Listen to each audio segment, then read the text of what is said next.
Dipersilakan, Pak. Ya, terima kasih Pak Furqon atas waktu yang diberikan kepada saya untuk menjadi moderator data sharing yang ke-15, dan ini adalah hampir titik akhir ya secara daring dan kita telah banyak mendapatkan masukan dan pandangan dari Pak Dianto. Nah, sekarang Pak Kamil, Dekan Fakultas Teknik, akan memaparkan Rastra. Bagi saya, Fakultas Teknik itu sangat penting karena mendukung kerja-kerja yang lain di universitas. Sehingga mungkin tidak perlu lagi sebenarnya kontraktor luar, Pak, untuk mengerjakan hal-hal yang bisa dilakukan teknik. Sehingga saya bisnis dalam tanda kutip teknik itu bisa berjalan dengan baik. Mungkin itu juga perlu dipikirkan, karena unit-unit usaha di kampus itu juga bagian dari upaya pengembangan kemandirian dan kewirausahaan yang menjadi tujuan atau misi dari universitas. Dan saya melihat bahwa Fakultas Teknik juga mungkin perlu diberi ruang yang jauh lebih besar, misalnya dengan pengadaan alat yang terbaru karena teknologi terus berkembang. Dan itu yang kami juga dukung ketika Fakultas Teknik mengajukan pendanaan untuk pengadaan alat misalnya, Pak. Jadi jelas berbeda dengan kami, Pak, yang mengajar filsafat dan tafsir ya, yang cukup berbekal teks ya.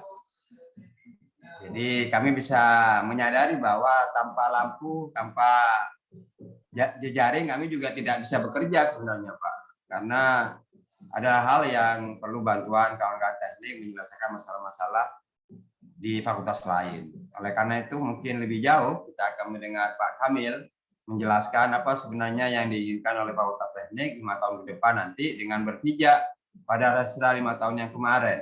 Sehingga ada perubahan yang bisa dilihat sebagai kemajuan, kemudian dilihat sebagai cara kita untuk mengubah cara kerja misalnya. Karena kita yakin bahwa pola dari Rastra ini hampir sama saja, Pak, ya, di seluruh Indonesia. Kita belum bisa menyorongkan hal yang baru ketika MBKM itu ruhnya adalah kebebasan kita untuk tampil apa adanya sebenarnya. Tidak mengerjakan seluruhnya apa yang telah disodorkan dari atas, sebab cerminnya beda. Nah, itu yang perlu mungkin Pak Kamil bisa jelaskan apa perbedaan kita dengan fakultas teknik yang lain misalnya, sehingga tidak menjadi beban kita, Pak, untuk copy paste ya, saling tempel dari tempat lain. Padahal sumber dayanya beda, laboratoriumnya beda, kan nggak mungkin diukur dengan cara yang sama ya Pak Jarto. Itu yang saya lihat.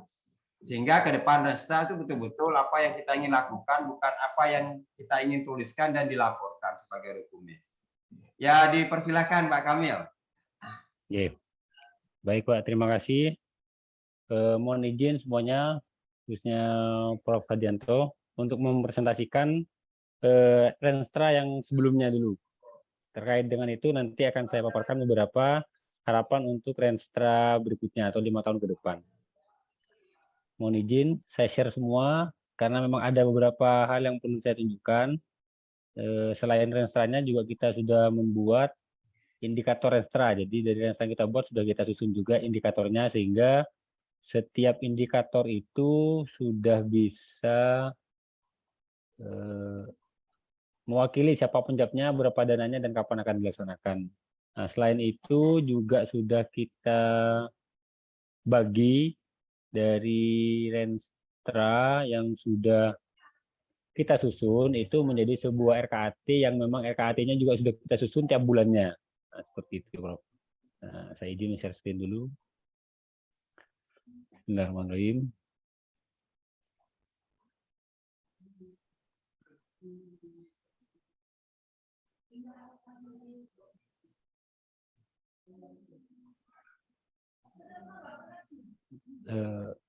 Mohon maaf Pak, sudah muncul? Sudah Pak, sudah. Oke, baik, terima kasih. Saya mulai. Bismillahirrahmanirrahim. Assalamualaikum warahmatullahi wabarakatuh. Alhamdulillahirabbil alamin. Allahumma shalli ala Muhammad.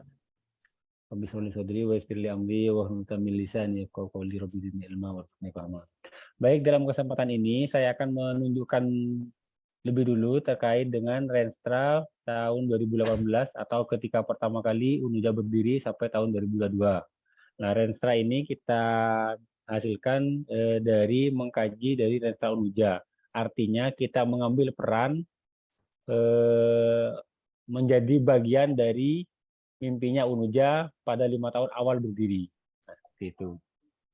Meskipun ketika diimplementasikan itu masih banyak yang belum kita capai, Pak. Lagi saya jelaskan apa kendala-kendalanya. Nah, ini masa awalnya. Baik. Nah, ini waktu zamannya Pak Furkon waktu itu, Pak. Jadi dekan waktu Pak Furkon sebagai dekannya. Dan ternyata kendala utamanya, ini saya tunjukkan dulu program dan indikator pada halaman 22. Kalau kondisi umum itu hampir sama dengan fakultas yang lain. Artinya Fakultas Teknik ini merupakan merger dari merupakan perubahan nama dari Sekolah Tinggi Teknologi Nurul Jadid sebelumnya. Kalau FAI kan IAIN, kalau Fakultas Kesehatan dari STIKES. Nah, kalau Fakultas Teknik itu dari Sekolah Tinggi Teknologi. Oke, kalau asal muasalnya memang hampir sama dengan yang lain. Nah, ini sejarahnya sampai berdiri Fakultas Teknik tahun 2017 dan Renstra ini ditetapkan tahun 2018. Artinya kalau Unuja itu bulan Oktober SK-nya, awal tahun 2018 Renstra ini sudah dibangun, sudah dibuat. Meskipun sebagian besar masih meneruskan Renstranya sekolah tinggi waktu itu, Pak. Karena waktu itu Unuja pertama kali berdiri sudah langsung dituntut untuk membuat sebuah Renstra Unuja dan semua fakultas diminta untuk menyesuaikan. Nah, karena masih sama-sama meraba-raba, akhirnya kita direkomendasikan juga untuk mengadopsi Renstra di perguruan tinggi sebelumnya. Jadi ini masih ada bau-bau sekolah tinggi teknologinya waktu itu. Oke, tahun 2000 halaman 22. Nah, ini analisis SWOT-nya.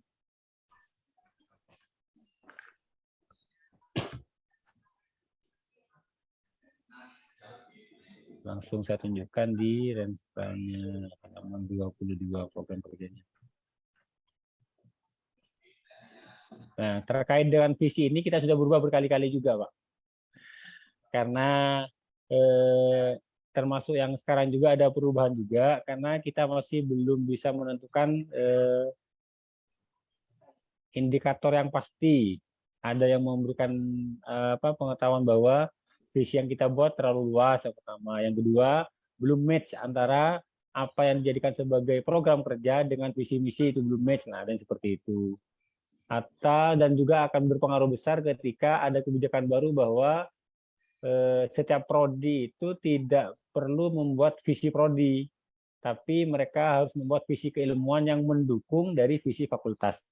Nah, itu sangat berpengaruh, Pak, ketika kita mengimplementasikannya. Oke, sekilas tentang itu. Berikutnya yang halaman 22. Nah, ini program kerja dan indikator.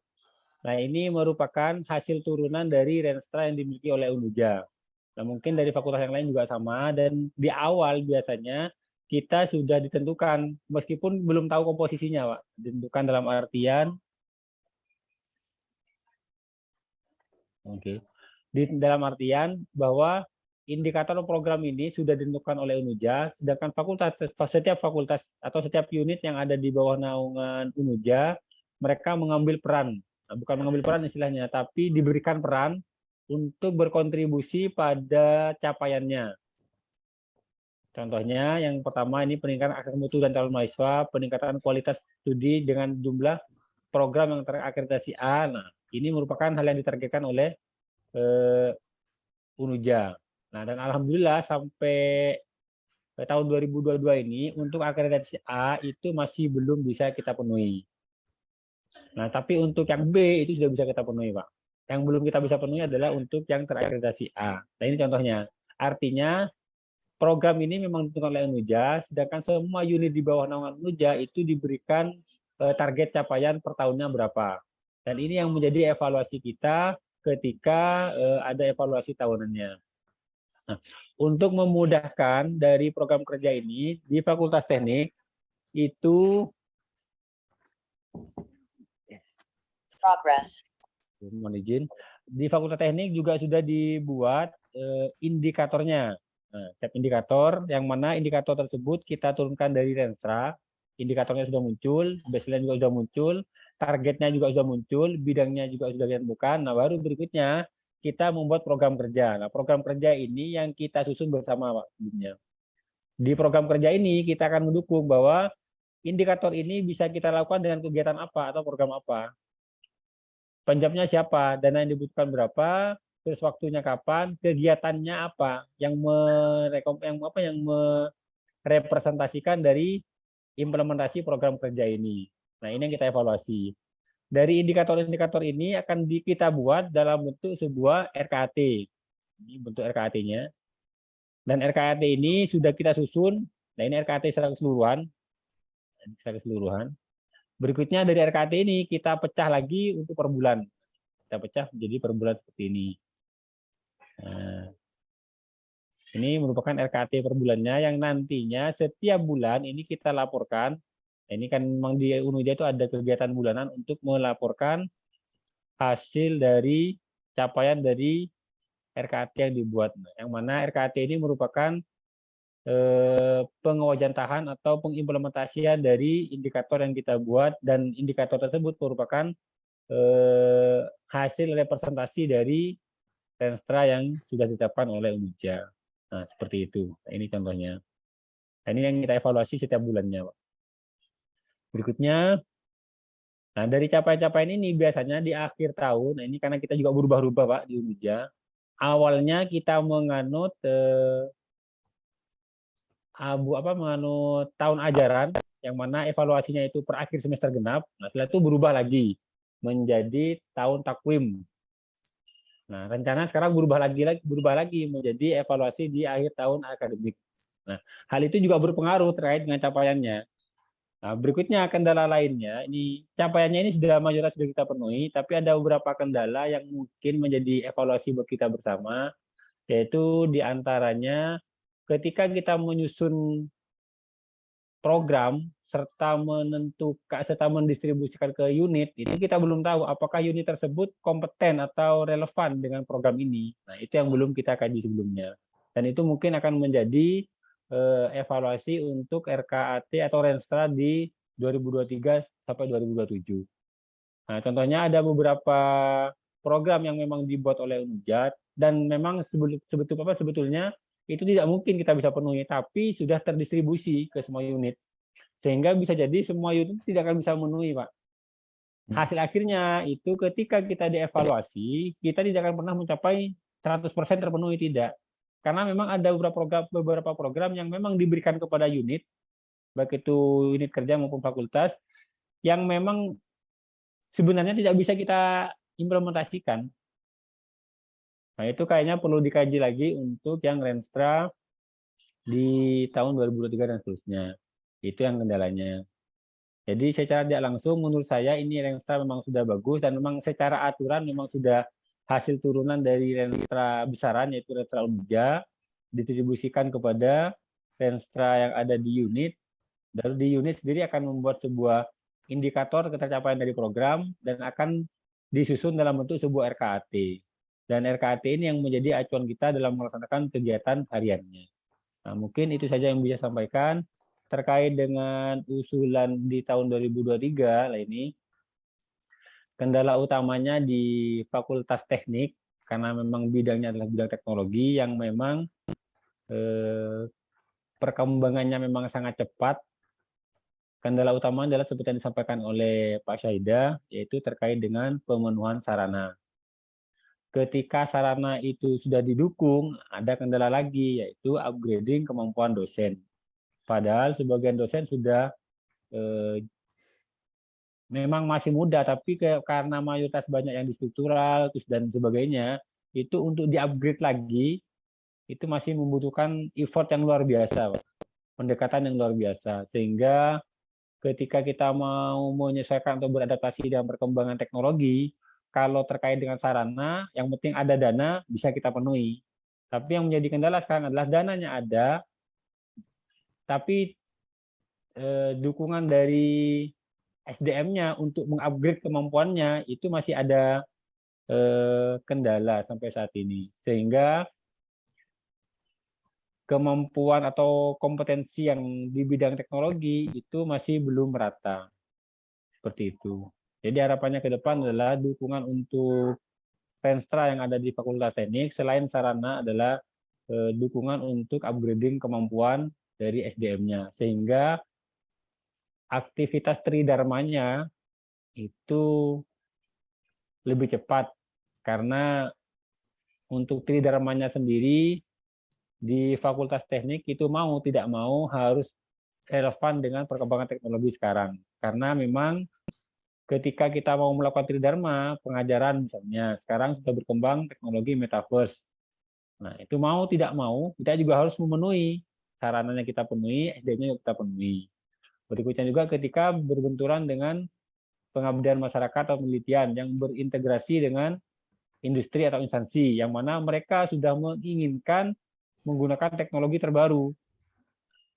Dan itu tantangan buat kita, bahwa untuk memenuhi hal itu, yang kita penuhi tidak hanya sarana, tapi juga SDM yang mumpuni di bidang yang diinginkan oleh industri atau dudinya. Seperti itu. Mungkin itu saja pemaparan singkat yang bisa saya sampaikan.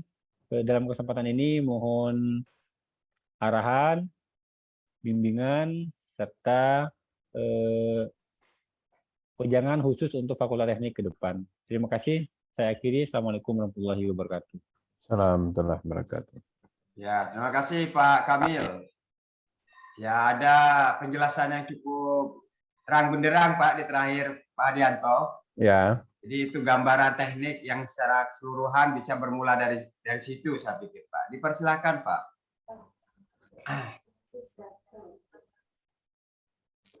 Bentar ya, ini ada.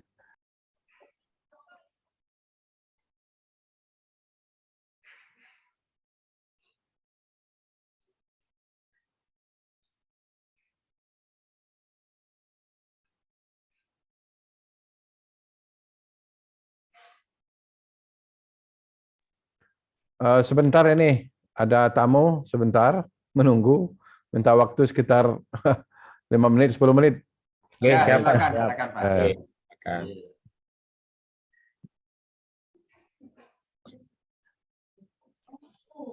Bisa kita isi dengan mungkin Pak Saida diskusi ya dengan peserta yang hadir pada hari ini.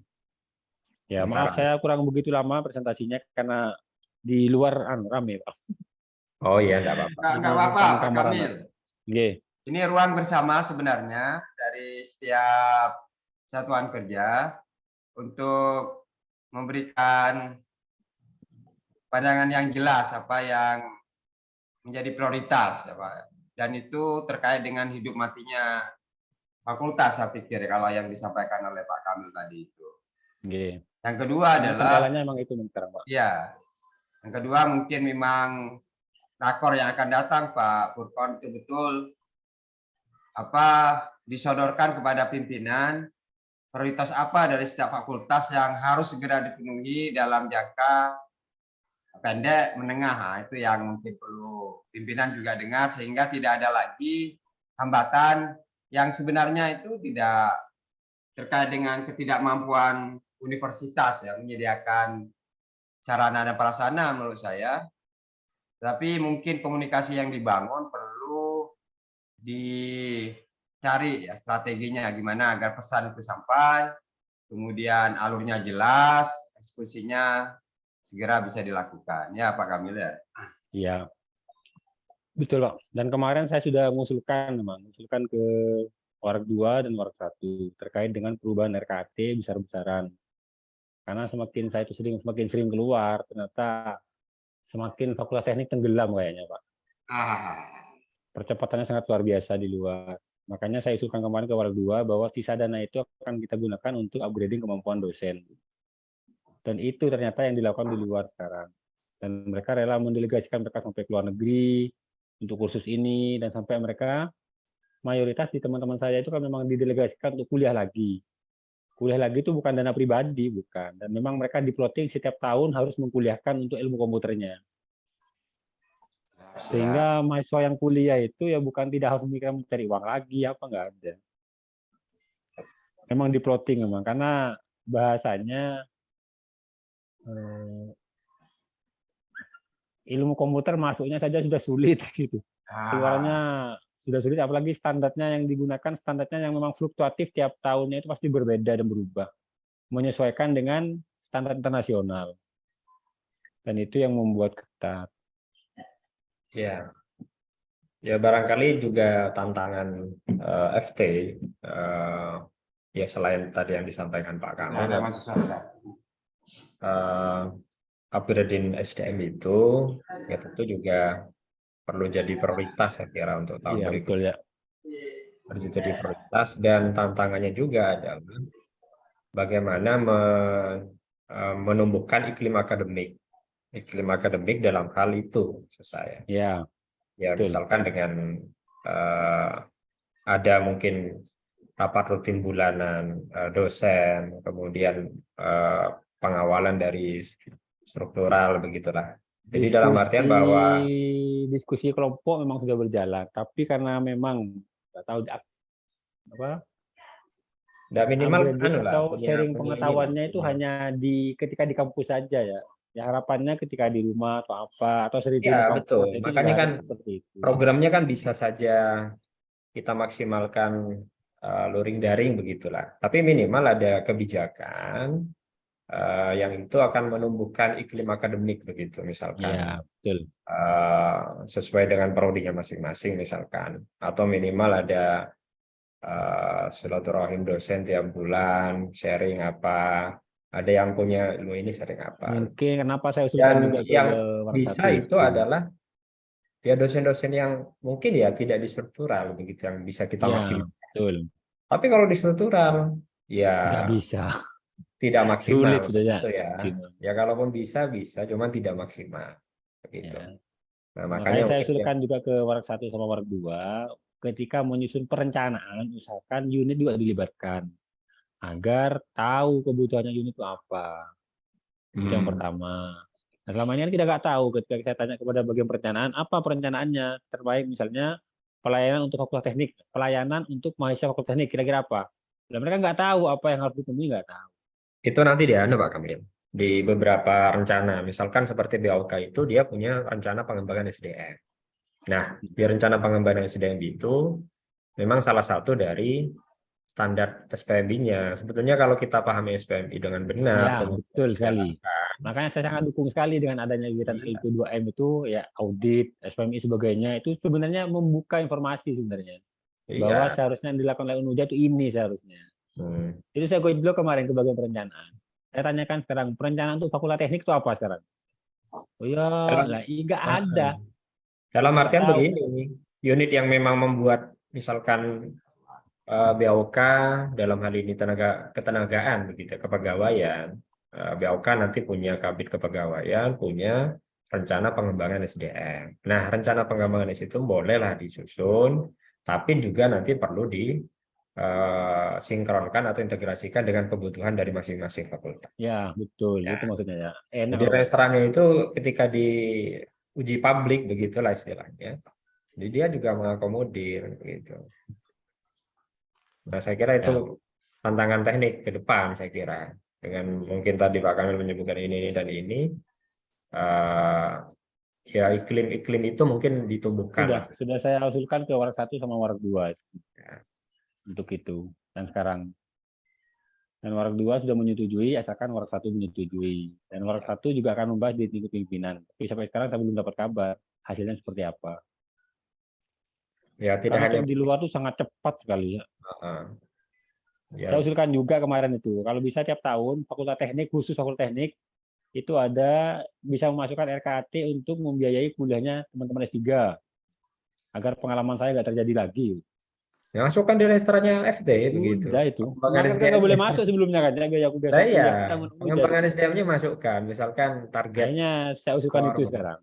berapa begitu tiap tahun ada 1, 2, 3. Tapi kalau Saya tidak itu usulkan itu. dipikirkan, ya tetap ini maksud Saya saya. kemarin kan ikut acara Aptikom, acara doktorannya Aptikom. Hmm. Kenapa LAM Infokom itu belum memasukkan syarat doktor di LAM Infokomnya? Hmm. Nah, karena jumlah doktor ilmu komputer se-Indonesia itu kalau nggak salah 3-5%. Rasionya ya Kalau kayak itu, iya, kalau itu dijadikan sebagai syarat, maka semuanya akan tidak bisa memenuhi untuk poin itu. nggak bisa. Oh, di Optikom nggak ada ya syarat dokter kan nggak ada. LAM itu nggak ada, karena memang itu diketahui hasil surveinya jumlah dokternya di bidang ilmu komputer itu masih sangat sedikit. Kalau itu jadi prasyarat, berarti membunuh ilmu komputer sendiri. Hmm. Kalau Tidak anu akan pernah jabatan mencapai akademik unggul mereka. masih menganut ban PT. Ah, Apanya? maaf Oh, Bu, tadi ada Oke, tamu baik. mahasiswa siapa? Oke. mahasiswa Ya. doktor mau apa mau minta ACC seminar hasil ya.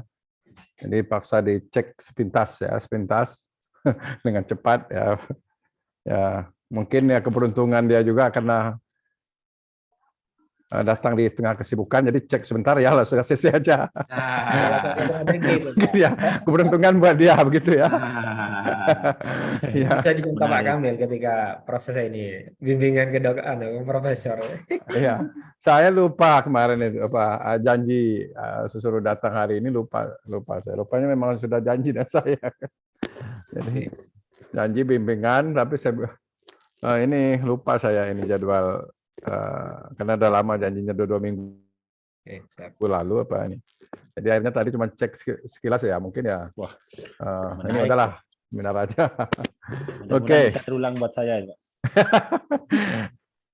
Ya, tadi ya kita lanjut dari paparan Pak Kamil Iya. Malik, dekan ya.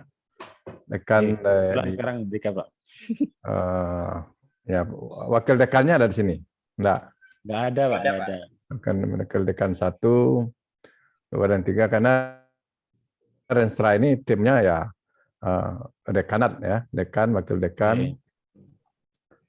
Ya, tadi dipaparkan secara umum ya tadi udah diawali komentar sedikit oleh Pak Sahidah berkaitan dengan kaitannya sebenarnya dengan Tridharma. Ya, program kalau mengacu kemarin dari Unuja, Rensranya Unuja, ini yang nanti harus menjadi patokan. Rensranya Unuja nanti mungkin akan mengundang juga dari para dekan ya untuk melihat Rensranya Unuja ya draft yang akan difinalisasi untuk melihat sinkronisasinya dengan fakultas. Nah ini dari Tridharma, dari bidang penelitian pengabdian, kemudian dari bidang pendidikan, bidang tata kelola, kemudian bidang pengembangan SDM yang ada di arahan ya kebijakan dari Unuja kemarin itu tadi saya belum begitu melihat ya. Belum begitu melihat tentang bagaimana Fakultas Teknik menurunkan ke Rensranya Unuja untuk yang ini. Mungkin bisa ditayangkan dulu Pak. Ini kita lihat ini mulai dari awal. Dari bab 1 tadi pendahuluan ya. Pendahuluan.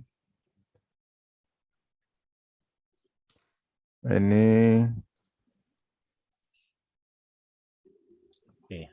Oke ya, pendahuluan mungkin menggambarkan secara singkat tentang kebijakan Unuja ya, kebijakan Unuja yang nanti akan diturunkan ke fakultas, bagaimana kebijakan fakultas menyambut kebijakan dari Unuja untuk diterjemahkan dalam Rensranya, itu digambarkan di latar belakang ini.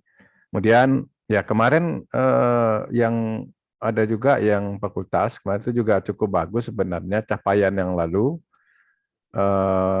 dalam bentuk milestones apa yang dicapai pada tahun per tahun ya. Itu di kalau salah kemarin juga ada yang menempatkan di bagian pendahuluan untuk mengetahui situasi umum ya kita sebenarnya berada di mana. Nah, itu di bagian pendahuluan bisa nanti di ini atau digambarkan dengan secara deskriptif tentang bahwa capaian yang sampai dalam tahun 2022 ada misalnya peningkatan dari jumlah penelitian, kemudian peningkatan kualitas SDM, kemudian peningkatan jumlah mahasiswa. Jadi secara umum itu digambarkan ya akreditasi, peningkatan akreditasi dan ini digambarkan. Jadi dari situ nanti kita ini. Jadi di pendahuluan ini berapa bagian nih? Ini latar belakang, apa lagi? Latar belakang. Ini landasan. Ini landasan rencana strategis. Ini kebijakan-kebijakan baik yang pusat maupun nanti dari kebijakan universitas ya. Oke, terus di bawahnya selanjutnya bab 2 ya. Kondisi Bab 2, umum. bab 2. Ini bab 2.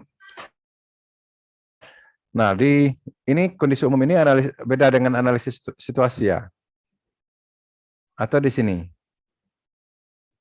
Atau di sini merupakan analisis ini ya, situasi. Pak Kamil. Ada nggak Oke. aneh? Ya, mungkin di kondisi umum di sini di nanti misalnya A ini selang pandang, terus di bawah bagian B apa nih?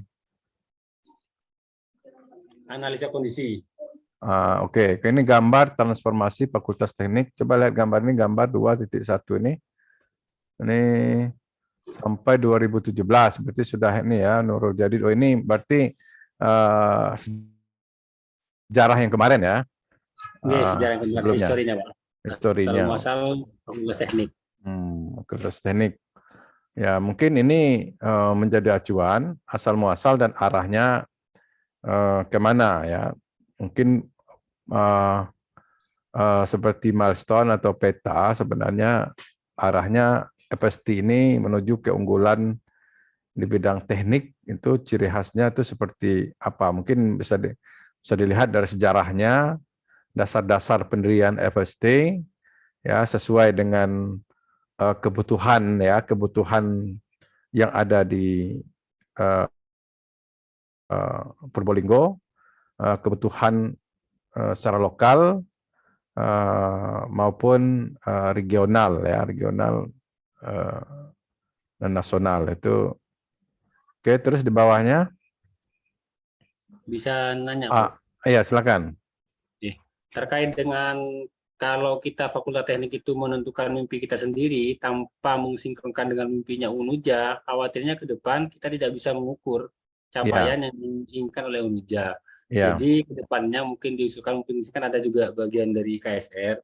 Ketika nanti menyusun Renstra, kita mungkin menetapkan secara tegas bahwa UNUJA punya mimpi seperti ini. Kira-kira apakah mimpi ini sudah bisa mewakili yang diinginkan oleh masing-masing unit, khususnya fakultas. Dengan seperti itu, kita bermimpi bukan mimpinya kita, tapi mimpi induk yang kita kawal, bukan mimpinya unit. Nah, mungkin pemahaman saya seperti itu, Bro. Ya, sekira udah betul ya, tepat seperti itu. Tentunya UNUJA karena UNUJA juga, Renstra UNUJA tentu dengan melihat potensi yang ada di bawah, potensi yang ada di lingkungan, yang ada di kabupaten ini, Probolinggo, kemudian tantangan ya, tantangan nasional dan tantangan global. Jadi kita dari lokal to global gitu kan. Ya, memang kemarin waktu Renstranya UNUJA kita juga membahas sedikit tentang itu. Nah, di analisis kondisi ini, nah ini yang kemarin juga karena ini adalah baru ya, Renstra yang pertama 2018 sampai 2022. Jadi data untuk Renstra yang 2022-2027 nanti, berarti data-data ini menjadi acuan dari analisis SWOT. Misalnya tadi disampaikan target akreditasi A ya. Berapa prodi di sini di teknik? Ada 5, Prof. 5 prodi. Iya. Yang kelima-limanya B atau masih ada yang C? Yang 2 memang prodi lama, sudah B semua. Berikutnya yang 3 itu prodi baru. Dan statusnya sekarang masih ada yang C dan masih ada yang menunggu keputusan dari Ban PT. Oke, Karena berarti kemarin masa peralihan dari ya, Ban PT ke LAM. Jadi kelam ya. lumayan lambat informasinya. Jadi kalau dia izin operasional, berarti izin operasional untuk prodi sudah ada ya? Sudah ada semua. Kalau sudah ada, berarti dia terakreditasi C itu minimal, minimum. Ya, otomatisnya C. Otomatisnya C. Jadi ya itu kalau misalnya seperti tadi, kenapa targetnya B? Kenapa belum B? Itu kan menjadi analisis ya kelemahan Yeah. di ini ya, nanti untuk dicarikan, dibuatkan ya program strategisnya bagaimana untuk meningkatkan akreditasi. Jadi analisis kondisi ini kita buat ya, strength-nya apa, weakness-nya apa, opportunity-nya apa, threat-nya apa. Baru nanti kita untuk dengan mempertimbangkan segala kekuatan, ya, segala kelemahan, ancaman dan peluang, itu kita membuat kemungkinan program yang realistis, ya, realistis sesuai dengan SDM yang ada. Jangan terlalu, kemarin saya beri contoh beberapa universitas yang besar seperti fakultasnya kesehatan, kedokteran di UGM, supaya mungkin ada yang istilah-istilah atau ini yang bisa kita istilah-istilah yang bisa kita gunakan ya. Bukan berarti kita harus mengacu semua sesuai dengan kemampuan kita. Ya betul yang disampaikan juga Pak Dekan dengan Pak Sahidah tadi. Kita melihat kemampuan kita, SDM kita, dana kita, dukungan eksternal, dukungan internal. Itu kita bisa tidak dilaksanakan ya. Bisa tidak dilaksanakan, itu begitu. Itu yang paling penting. Coba lihat hasil analisis SWOT-nya dalam bentuk tabel ya. Ya ini. Tabel. Oke, ini bidang pendidikan, kondisi internal ya. Oke, ini misalnya Fakultas Teknik Unuja berada di lingkungan pesantren Nurul Jadid yang sudah secara luas dikenal oleh masyarakat di berbagai provinsi. Ya, Malaysia, Singapura, Thailand, Brunei Darussalam, serta telah memiliki ribuan alumni yang tersebar di penjuru tanah air. Nah, tentu ini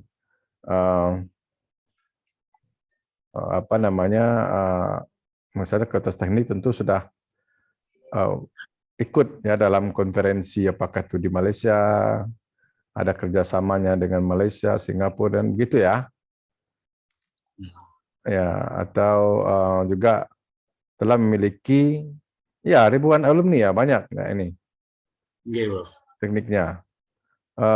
Kira-kira alumninya sudah berapa orang ini? Karena yang kita akui ini bukan alumni Fakultas Tekniknya, Prof, tapi alumninya STT, Prof. Alumni STT. Ya, karena ini kan dibuat tahun 2018 dan waktu itu masih ya. antara STT ke Fakultas Teknik. Ya. Jadi STT ke Fakultas Teknik. Ya, nggak apa-apa. Boleh kita anggap itu alumni dari Fakultas Teknik karena hanya perubahan nama dan penggabungan ya. Penggabungan itu kita anggaplah alumni fakultas ini. Ya memang perubahan kebijakan itu ya. Ya itu ini. Nah, jadi kalau nanti alumninya jadi alumninya kemarin apa namanya STT ya? Sekolah Tinggi Teknologi. Ya, Oke, sekolah tinggi oke. teknologi. Jadi nanti kalau sekolah tinggi teknologi alumninya suatu saat jadi presiden, ini ijazahnya bisa aja nggak diakuin ya kan, dipermasalahkan karena nggak ada sekolahnya nggak ditemukan di Probolinggo gitu ya. Sama dengan saya SD, kalau dicari SD tempat saya sekolah itu nggak ada lagi sekarang itu. Nggak sudah digabungkan dengan SD yang lain. Namanya sudah berubah. Jadi merger kalau gitu. iya di merger. Jadi ketika dilihat ijazah saya SD itu, kalau dicari SD-nya itu nggak ada sekarang ini kan. Ya kebijakan pemerintah waktu itu ini. Nah, tapi tentu ada rekodnya ya, rekod dia. Ini kemarin yang ya sempat heboh begitu ijazah presiden ya. Ijazah presiden ya sudah ini. Beda lagi kalau orang tua saya itu kelas 3 SD zaman Jepang itu langsung SMP. Ya, langsung SMP. Ijazahnya keluar baru telah tamat SMP, keluar ijazah SD-nya dan keluar ijazah. Ya zaman itu ya, zaman itu berbagai macam ini. Oke, ini ya Fakultas Teknik Unuja berada di lingkungan pesantren Nurul Jadid yang menyediakan prasarana ya. Ini prasarana ada kelemahan belum meratanya status akreditasi prodi ya ini ya kelemahan yang sudah kayak ini udah berbasis data ya, datanya ada.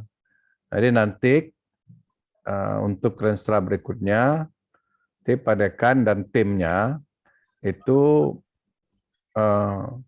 melihat kekuatan kelemahan ini apakah masih muncul berdasarkan data-data yang dipaparkan saat ini atau ini. Jadi tinggal direvisi ya. Itu data itu bisa dimunculkan di lampiran, ya, di lampiran atau di dalam ini sekalian sebelum analisis situasi ini, kondisi ini, jadi munculkan data capaian-capaiannya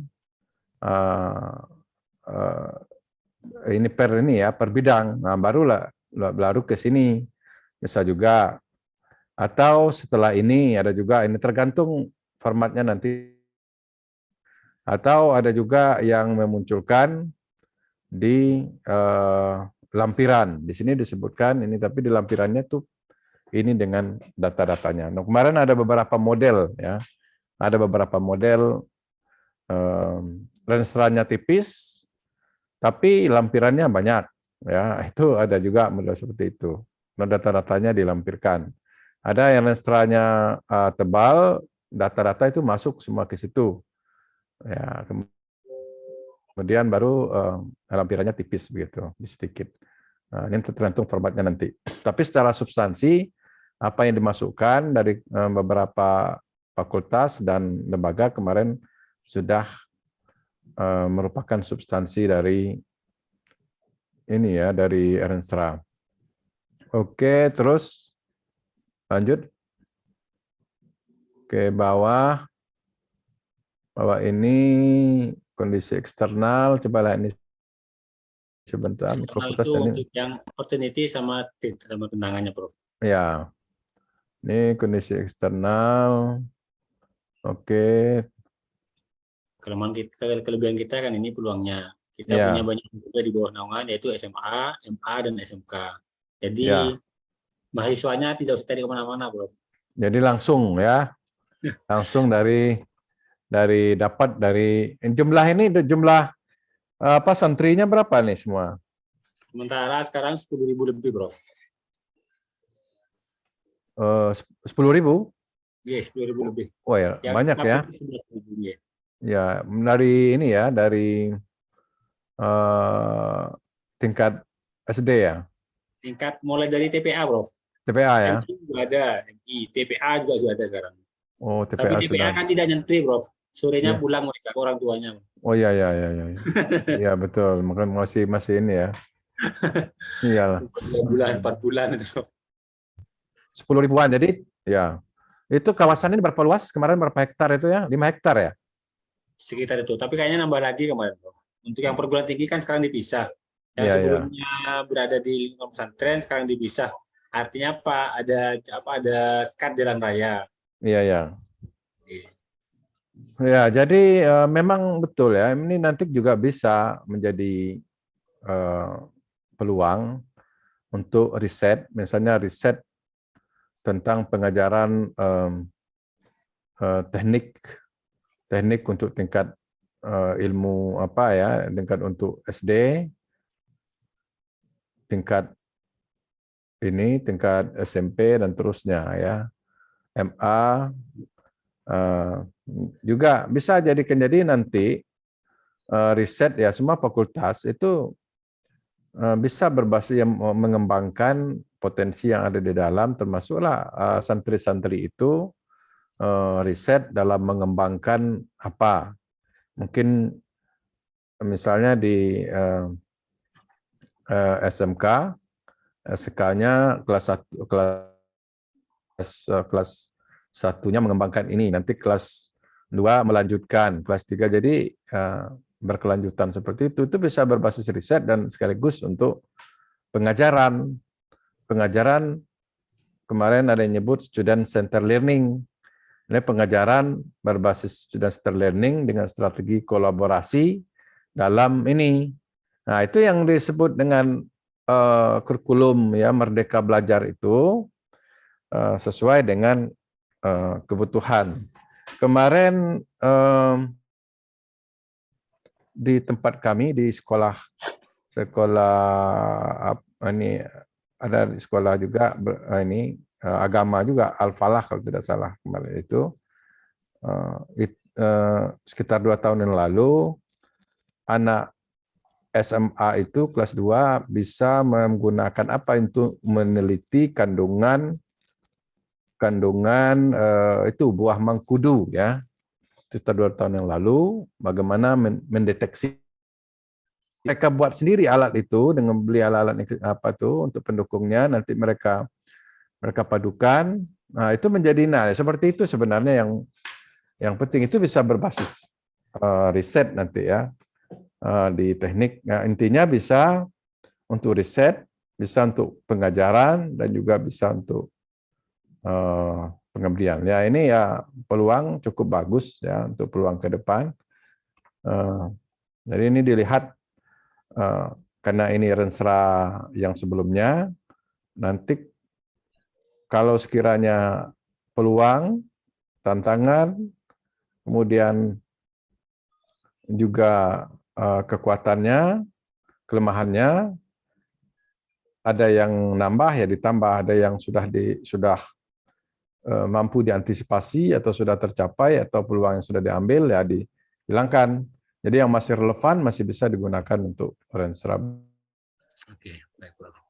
Oke, terus di bawahnya. Nanya, Ya, gimana? Ya, silakan. dengan ini mungkin, Prof. Saya nggak tahu ini masuk ke ranahnya Renstra Unuja atau di fakultas. Ya. Kita kan di Nurul Jadid memiliki banyak satuan pendidikan tingkat SLTA, seperti yang disebutkan tadi SMA, MA, dan SMK. Sekarang kan sudah ada namanya RPL, Rekognisi Pembelajaran Lampau. Jika sinkronisasi dilakukan sejak aliyah, misalnya sejak aliyah yang untuk aliyah untuk FAI, ada sinkronisasi seperti itu. Terus yang SMA untuk yang FKes dan sebagainya, SMA FT, SMK untuk yang ke FT. Jika ada sinkronisasi kurikulum seperti itu, apakah itu bisa masuk ke ranahnya programnya Unuja atau ke fakultas masing-masing, Prof? Oh ya, kalau itu ranahnya Unuja ya, Unuja.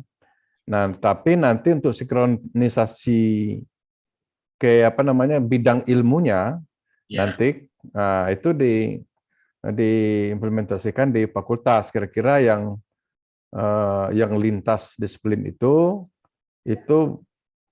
kalau dia masuk masuk ke bangku kuliah maksudnya ya.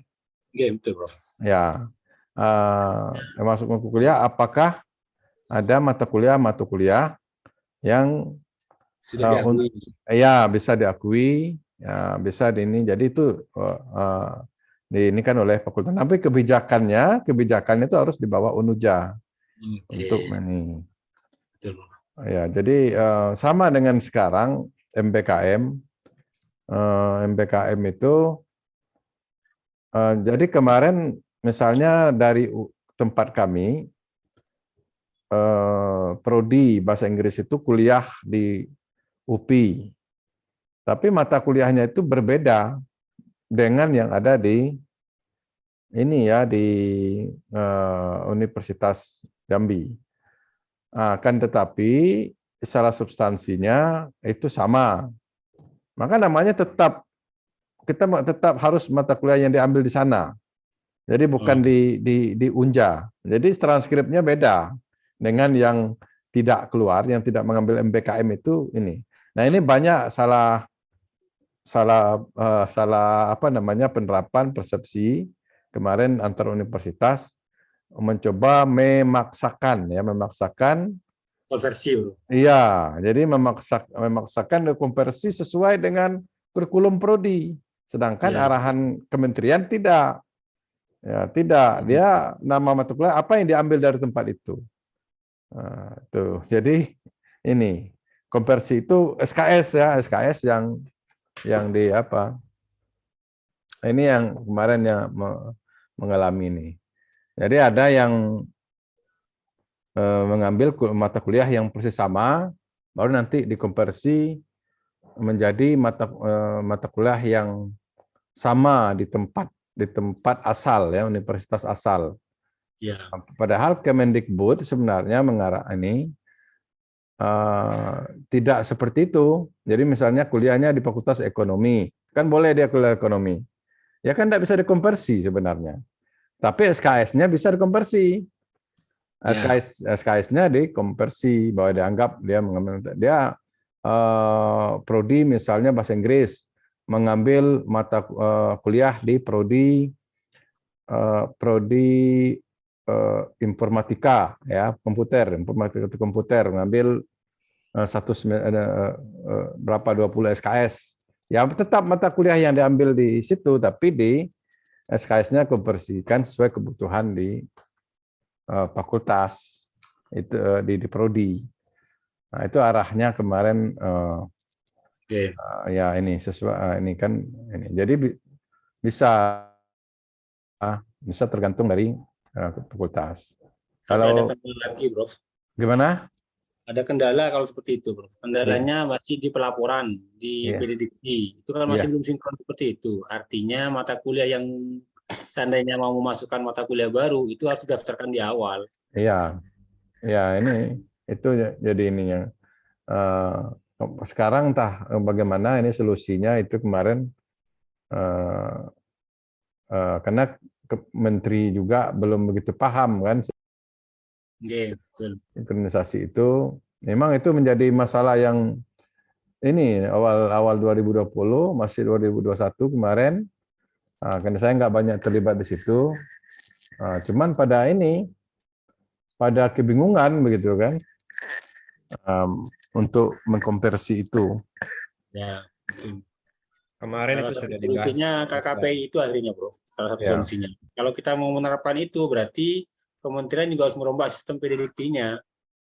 Artinya kurikulumnya itu bisa kita bukan hanya mengambil yang dari Unja, misalnya ada yang ngambil dari UPI. Maka kita juga bisa mengakses atau UPI memberikan akses kepada kita bahwa mahasiswa kita bisa ke sana setelah pelaporan itu maksudnya. Tapi kenyataannya sekarang kan tidak bisa. Maka solusinya yaitu menggunakan SKPI. Jadi munculnya itu di SKPI akhirnya. Di SKPI ya. Ya, kalau itu nggak bisa. Selain itu, kenapa saya usulkan seperti itu ke Unja? Karena di Fakultas Teknik itu hampir tidak ada lowongan pekerjaan yang sekarang yang membutuhkan ijazah, Prof. Iya. Nggak ada, hampir nggak ada sama sekali. Nggak ada. Yang dibutuhkan adalah kompetensi. Berarti persaingan kita itu bukan hanya sama-sama yang Eskom, tapi alumni SMK, alumni SMA, meskipun yang tidak sekolah pun, itu bisa menjadi saingan dari jurusan informatika. Apalagi kursus sekarang marak. Jika tidak ada sinkronisasi antara sekolah tingkat atas di bawah naungan Nurul Jadid, maka kesempatan mahasiswa untuk memiliki pengalaman kerja itu nggak ada. Artinya selama kuliah dia murni kuliah. Padahal ketika mereka lulus yang diinginkan oleh perusahaan adalah yang pertama adalah kompetensi, yang kedua pengalaman kerja. Jika mereka selama 4 tahun mereka kuliah terus, pengalaman kerjanya nggak dapat. Tapi jika ada sinkronisasi antara SLTA dengan perguruan tinggi, maka kuliah mereka di perguruan tinggi bisa hanya 2 tahun. Sisanya mereka ikut MBKM. Sertifikat MBKM itu bisa dijadikan sebagai bukti bahwa mereka sudah punya pengalaman pekerjaan. Jadi ketika mereka lulus, kompetensinya diakui dengan memiliki sertifikat MBKM dari perusahaan. Yang kedua, legalitas jenjang pendidikannya jelas, yaitu S1. Pengalaman kerjanya selama mereka magang atau studi independen, mereka dianggap sebagai pengalaman. Jadi ketika mereka keluar dari Fakultas Teknik, persyaratan yang memang sudah marak selama 2 tahun sebelumnya yang tanpa membutuhkan ijazah, jadi mereka masih punya peluang, Prof. Nah, kalau itu tidak dilakukan oleh Unuja sampai sekarang, maka yang punya peluang ikut MBKM kan cuma berapa persen, sekitar 3-5%. Jadi mereka cuma yang bisa melamar pekerjaan di industri. Kenapa? Karena persyaratannya salah satunya adalah punya pengalaman minimal 1-2 tahun. Meskipun IPK-nya 4, itu tidak akan bisa diterima. Kenapa? Karena secara administrasi mereka sudah ditolak. Jadi harapannya ke depannya ini mungkin ada dari pihak Unuja sudah melakukan deal-deal dengan satuan pendidikannya. Karena kita tidak bisa mengakses, Prof. Ke satuan pendidikan secara langsung nggak bisa. Kenapa? Karena mereka juga diatur oleh biro di pesantren, biro pendidikan. Seperti itu. Jadi kalau itu berupa kebijakan dari Unuja, yang memang orang Unuja itu mayoritas memang juga orang pesantren. Jadi link and match antara Unuja dengan pesantren itu akan menghasilkan kemaslahatan yang lebih besar. Di lulusannya. Nah, perlu saya sampaikan di sini karena di sini juga ada bagian dari unit-unit kerja yang berkaitan dengan itu. Jadi harapannya ketika sudah mau membahas tentang renstranya, jadi usahakan itu mulai dimunculkan sehingga kami dari unit teknis khususnya fakultas itu sudah tinggal melaksanakan dan menyusun teknisnya, bukan mengkonfig dari awal seperti itu, Prof. Dan itu mungkin akan saya masukkan di Renstra 2023-2027. Oke, jadi mungkin Pak Furkan ada yang ini mau disampaikan tadi? Oh, tadi saya mau menyampaikan, sebetulnya arah MBKM sebenarnya begitu, Prof. Jadi memberikan kesempatan bagi mahasiswa untuk terjun di dunia industri begitu ya, dengan banyaknya magang, studi independen yang disampaikan Pak Kamil tadi. Ya, arahnya mungkin juga sudah benar. Tinggal mungkin mensinkronkan dengan di internal kita sebetulnya. Jadi kalau di teknik dulu kan yang kesempatan magang mereka kan PKL, KKN, gitu aja Pak, atau skripsi begitu. Sekarang kan sudah banyak, dan Unuja pun sudah punya sebenarnya mengadopsi MBKM kementerian itu MBKM santri, Pak Hadianto. Nah, jadi yang tadi Pak Kamil bercerita tentang santri, bahwa memang Unuja di awal-awal ini mengadopsi MBKM santri itu supaya yang santri, yang berstatus santri yang memang relatif dalam tanda kutip eksklusif ya, harus ada izin dari pesantren, kesempatannya di MBKM santri. Cuman MBKM santri itu juga tidak seluas mitranya dengan MBKM yang di kementerian begitu. Nah, jadi bagi mereka misalkan Fakultas Teknik misalkan ada yang lolos MBKM Kemendikbud begitu, dia harus punya izin dulu dari pesantren begitu. Dan biasanya kadang Unuja mengarahkan kamu ngambil yang MBKM santri saja begitu. Nah, cuman terbatas, mitra-mitranya terbatas karena MBKM santri itu biasanya mitranya adalah PT KIS setapal kuda kayaknya ya Pak Kamil kemarin ya. Dan tidak mengarah ke memang yang sesuai dengan spesifikasinya atau kompetensinya teknik begitu. Kalau teknik nanti kayak model MSB, model magang, pertukaran dan lainnya. Nah, itu kesempatan di situ. Mungkin tantangan kita ke depan salah satunya begitu Pak Hadianto di Restra masing-masing begitu. Terutama menyesuaikan dengan kondisi dari Fakultas Teknik. Ini nanti kompetensi yang diharapkan apa, maka mungkin juga menyesuaikan. FHI juga begitu, kesehatan juga begitu. Ya mungkin itu menjadi salah satu tantangan yang akan dihadapi oleh masing-masing unit dalam menyusun Restra 5 tahun ke depannya. Saya kira begitu Pak Hadianto tambahannya. Ya, oke, ya betul. Ya menarik memang pada saat ini ketika para sarjana itu tidak, dunia kerja tidak lagi melihat IP ya, IPK yang terlalu tinggi, yang cum laude segala macam. Nah, itu memang kalau di isu ini sebenarnya pada tahun 2009 di Singapura ada konferensi itu di NUS, itu memang sudah dibahas secara global ya. Berdasarkan pengalaman rekrutmen di perusahaan-perusahaan besar itu, ternyata memang sudah tidak lagi melihat apakah ini tamatan terbaik atau tidak, tetapi lebih ke kompetensi yang dimilikinya. Apalagi ada lagi 3 bulan pertama itu tahap uji coba bekerja, itu penilaian berlangsung dalam 3 bulan itu apakah dilanjutkan atau tidak. Ada yang menerapkan seperti itu juga. Ya, kalau di tempat kita saya kurang tahu persis apakah ada seperti itu atau tidak ya. Kalau di luar waktu itu banyak seperti itu, melihat kemampuan mereka melakukan kerja, kompetensi dan macam ini. Oke ya, mungkin ya nanti ya perlu dibawa ya untuk di tingkat universitas tentang Renstra dari Onuja itu. Oke. Oke, kemudian coba lihat di bawah lagi nih bidang. Nah, ini tadi sudah ada, ini tadi di atas bidang penelitian, pendidikan. Nah, ini bidang penelitian dan pengabdian masyarakat. Dukungan institusi kepada dosen tetap berupa pemberian tunjangan. Ini kemarin memang dibahas berupa tunjangan. Saya kira seandainya itu peneliti dapat pendanaan dari pusat, misalnya, atau dana dari luar, kira-kira tunjangan ini tetap jalan ya, tunjangan penelitian ini? Tetap jalan karena include sama gaji, Bro. Include sama gaji ya. Jadi kalau dananya lagi kalau ikut yang di luar itu bukan masalah buat proposalnya, Bro. Tapi ya, yang pertama adalah kita sudah bukan binaan tapi madya. Berarti yang PDP nggak boleh ikut, yang pertama.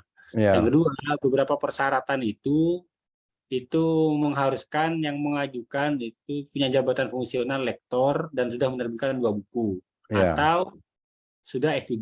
Dan itu belum bisa kita ikuti Ya. selama 1 tahun ini, nggak bisa kita. Karena Belum ada ya? Persyaratan itu menjadi persyaratan administrasi. Ya. Jadi buat proposalnya gampang, tapi lulus administrasinya yang nggak bisa. Ya. Seperti itu. Oke. Jadi nanti nggak ada kita ikut hibah. Ya, nggak ada ya. Tahun ini nggak ini. Ya, karena kita sudah beralih dari binaan menjadi madya. Dan ketika madya, syarat administrasinya sudah beda lagi dengan binaan. Sudah lebih tinggi ya. Lebih tinggi. Dan itu belum bisa kita penuhi. Khususnya yang lektor dan sudah menerbitkan 2 buku atau sudah S3. Oh, yang lektor ada ya, lektor. Lektor ada, tapi belum menerbitkan 2 buku. Buku dia ini ada persyaratan lagi enggak, buku? Pakai buku Tidak, referensi. pernah menerbitkan ber-ISBN. Ber-ISBN. Sebenarnya buku itu tidak terlalu sulit juga. Dia harus penulis pertama atau bisa jadi ini, penulis kedua? Nah, kalau itu belum detail, tapi baca syarat itu saja sudah kita nggak terlalu baca ke bawahnya, Bro. Oh ya, karena jadi ya. Jadi kalau tidak salah, kalau buku itu bisa menjadi persyaratan, yang saya ingat tuh jumlah halamannya sekitar minimal 40 halaman ya. 48. Ya, 48 ini. Ya, kalau untuk SBN carinya penerbit-penerbit yang masih baru ya, SBN-nya bisa dia ini. Dan kami di Unja itu banyak seperti itu karena persyaratan naik pangkat, naik apa, jadi diterbitkan oleh Unja sendiri dan kemudian ada penerbit lain SBN dan itu ternyata diakui sudah ber-SBN begitu ya. Nah, jadi kawan-kawan yang biasanya yang kemarin baru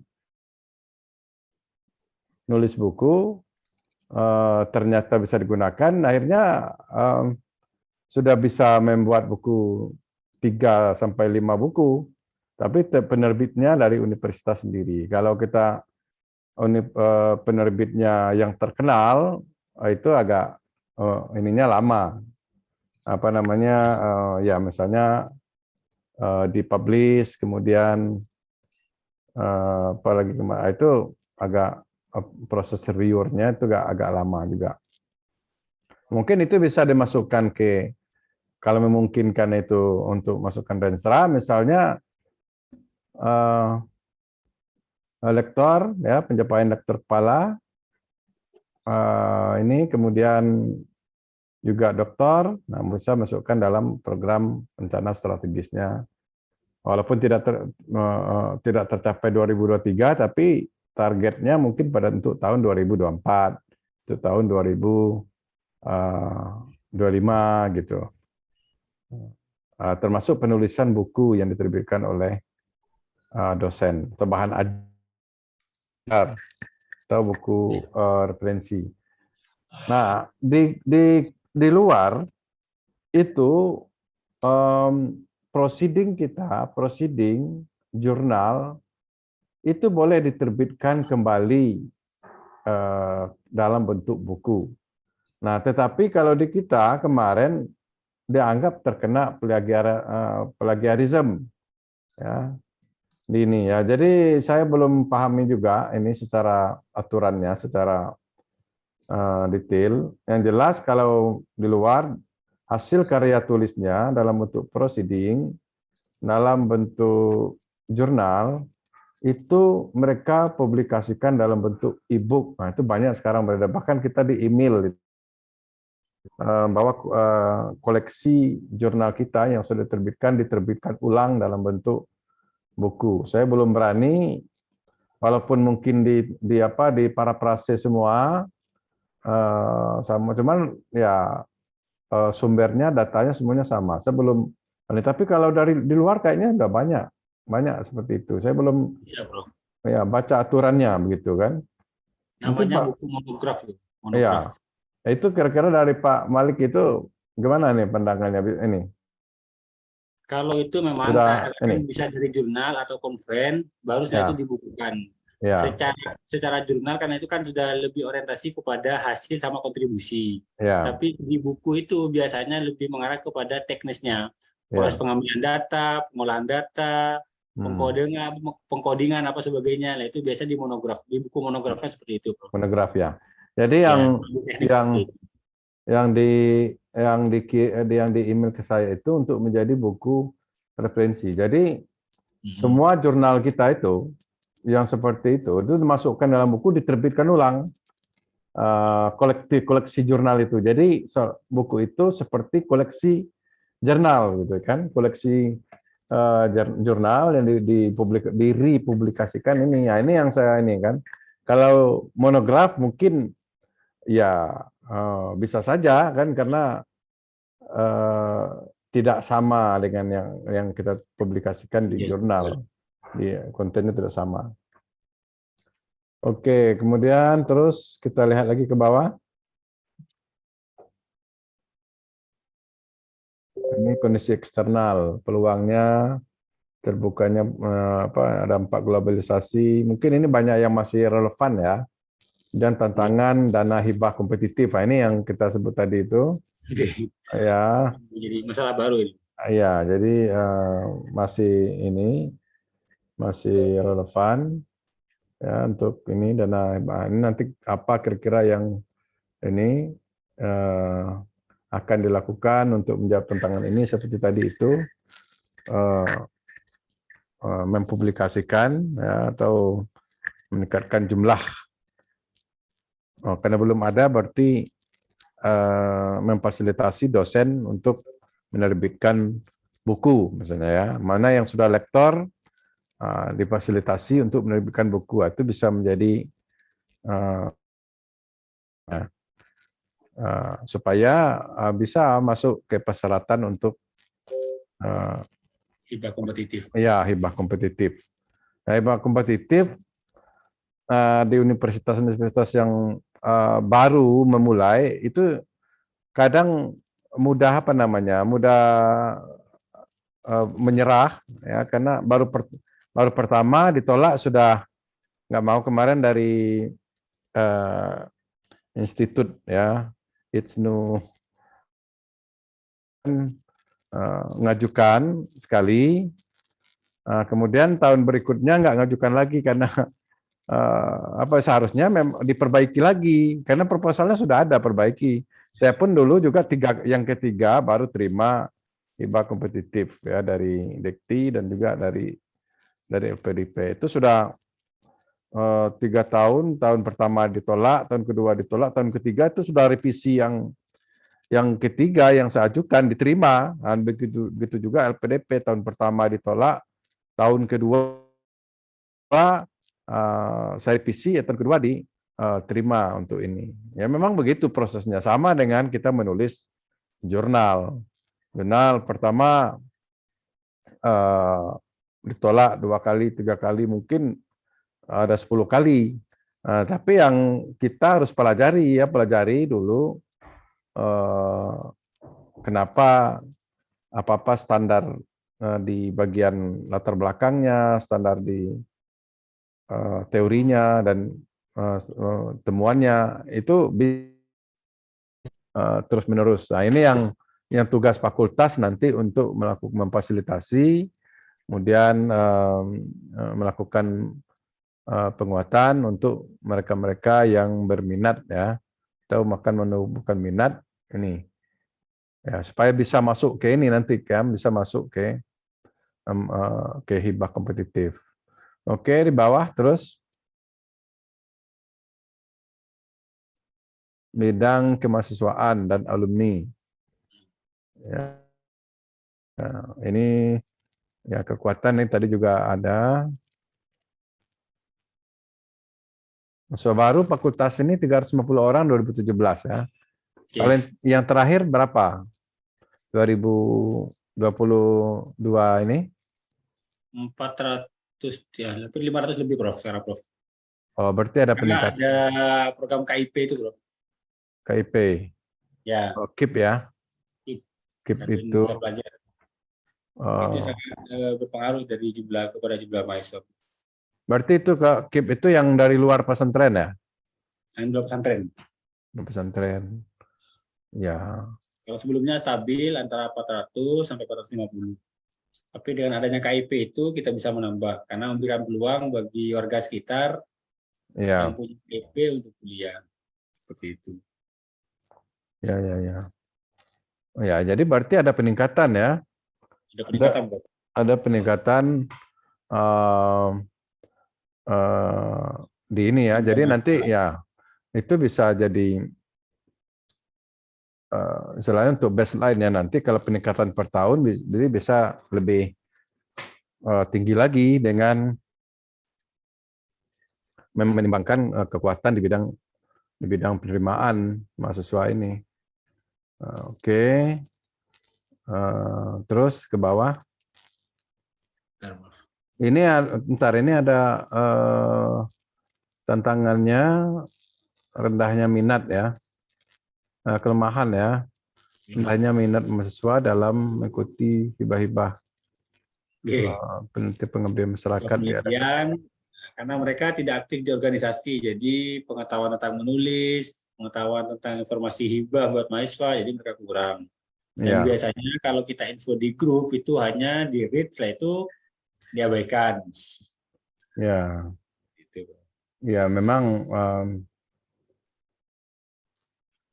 ya apa ya, kalau ini kelemahannya, karena ini masuk program yang sebelumnya, berarti masuk program 2018 untuk program 2023, apa upaya kira-kira untuk menimbulkan minat ya, program yang ini menimbulkan minat, apakah pengelibatan misalnya meningkatkan minat, misalnya sasarannya meningkatkan minat mahasiswa dalam ikuti hibah-hibah penelitian, misalnya itu salah satu sasarannya. Kemudian apa upayanya? Ya upayanya tidak selalu harus menghabiskan uang, misalnya dengan pengelibatan ya mahasiswa yang lebih banyak dalam riset dosen, dengan mengirimkan mahasiswa untuk membantu riset yang diadakan oleh misalnya Balit Bangda. Jadi ini kerjasama dengan Balit Bangda ada ya? Balai penelitian ini. Ada nggak ini kerjasama? Oke, ini. Karena di instansi pemerintah mereka kan mempunyai bidang-bidang penelitian sendiri. Kemarin saya sempat mengirimkan mahasiswa saya untuk membantu pemetaan guru bahasa Inggris.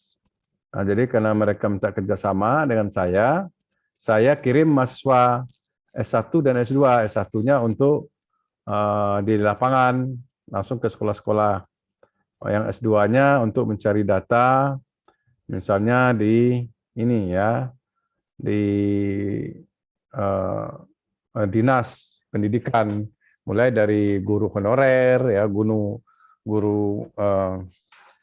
kontrak, dan juga guru-guru yang mau pensiun, guru-guru yang PNS, dan ini ya, itu kemarin ini. Itu kerjasama, itu bisa melibatkan ini, salah satu penguatan untuk mahasiswa ini ya, dan itu masuk ke dalam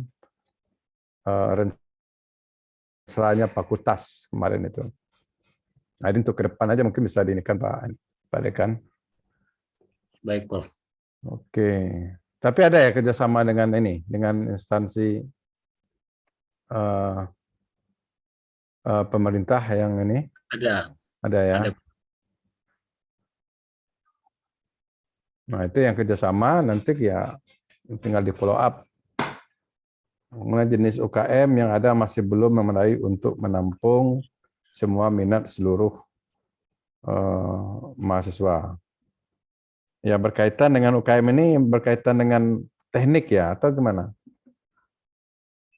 UKM memang dengan tekniknya, Prof. Biasanya mereka itu pendampingan untuk digitalisasi biasanya. Pendampingan digitalisasi. Yeah. Oh ya. Oh, UKM maksudnya UKM yang unit kegiatan mahasiswa. Ya. Yeah.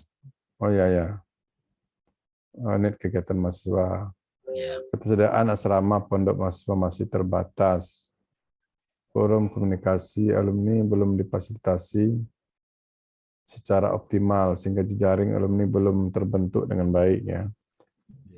Memang ini masalah kita semua ini ya di Indonesia ini tidak seperti di ini kayak di Malaysia, mungkin kayak Pak Zaida, saya otomatis masuk itu dalam daftar di Facebook-nya, saya masuk di UKM itu. Kemudian pernah dikunjungi kami di Jambi ini dari Kedutaan Besar Malaysia, itu mengumpulkan semua alumni Malaysia di Jambi. Nah, waktu itu UKM dan mereka ada pegang data tentang asal-usul alumni, begitu ya. Jadi hebat ya. Jadi makanya mereka memantau terus alumni-alumni yang ini. Jadi yang bekerja kalau di misalnya dari kebangsaan Malaysia itu yang bekerja di Jakarta, misalnya di perusahaan Malaysia, itu diutamakan alumni ini, orang Indonesia, alumni dari Malaysia. Itu info kemarin dapat dari Kedubes ini Malaysia itu yang diwakili oleh siapa kemarin ke Jambi itu begitu. Jadi kita memang ini agak kurang ini untuk mendeteksi keberadaan alumni ini. Itu belum ini ya, ini nanti mungkin diupayakan ke depan bagaimana sesuai dengan kekuatan yang dimiliki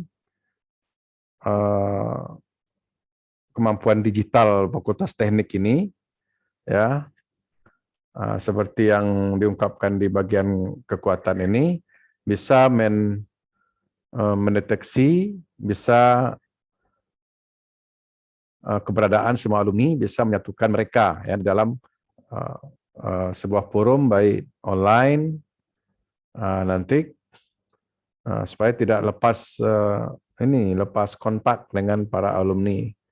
Itu karena ini kelemahan, tapi bisa dijadikan kekuatan kalau dia sudah, kalau mereka bisa kita ini ya kumpulkan, bisa kita kontak, bisa kita hubungi, terjadinya komunikasi dan bisa berkolaborasi yang saling menguntungkan ya bagi ini. Kadang alumni seolah-olah mereka beranggapan seolah-olah fakultas ini mau minta sumbangan kepada mereka. Ini yang kadang mereka enggan ya. Ya, itu. Nah, tapi sebenarnya kontribusi mereka itu dengan kepada junior-juniornya. Ini saya lihat di Trisakti itu bagus sekali ya, karena anak saya kuliah di situ. Alumninya dalam memberikan kuliah praktek itu, para pengusahanya itu kuliah praktek mengajak mereka ke perusahaan, kemudian memberikan daring, kemudian datang ke kampus berdiskusi tentang seperti anak saya itu mengambil arsitektur landscape. Jadi alumninya itu yang punya usaha, yang punya kontrak datang ke kampus menerangkan bahwa saya akan membangun ini. Silakan menurut Anda bagaimana kita menata tata letak jalan, taman, fasilitas olahraga, fitness, ini bagaimana ini. Itu diskusi di kampus dan kemudian mereka ke lapangan. Ke lapangan mahasiswa-mahasiswa ini diikutkan bekerja. Begitu ya, diikutkan bekerja. Hasil ini nanti mereka dikasih transportasi. Nah, menurut alumni yang mempunyai usaha-usaha seperti ini, banyak kos yang bisa dikurangi dengan keterlibatan melibatkan mahasiswa-mahasiswa ini.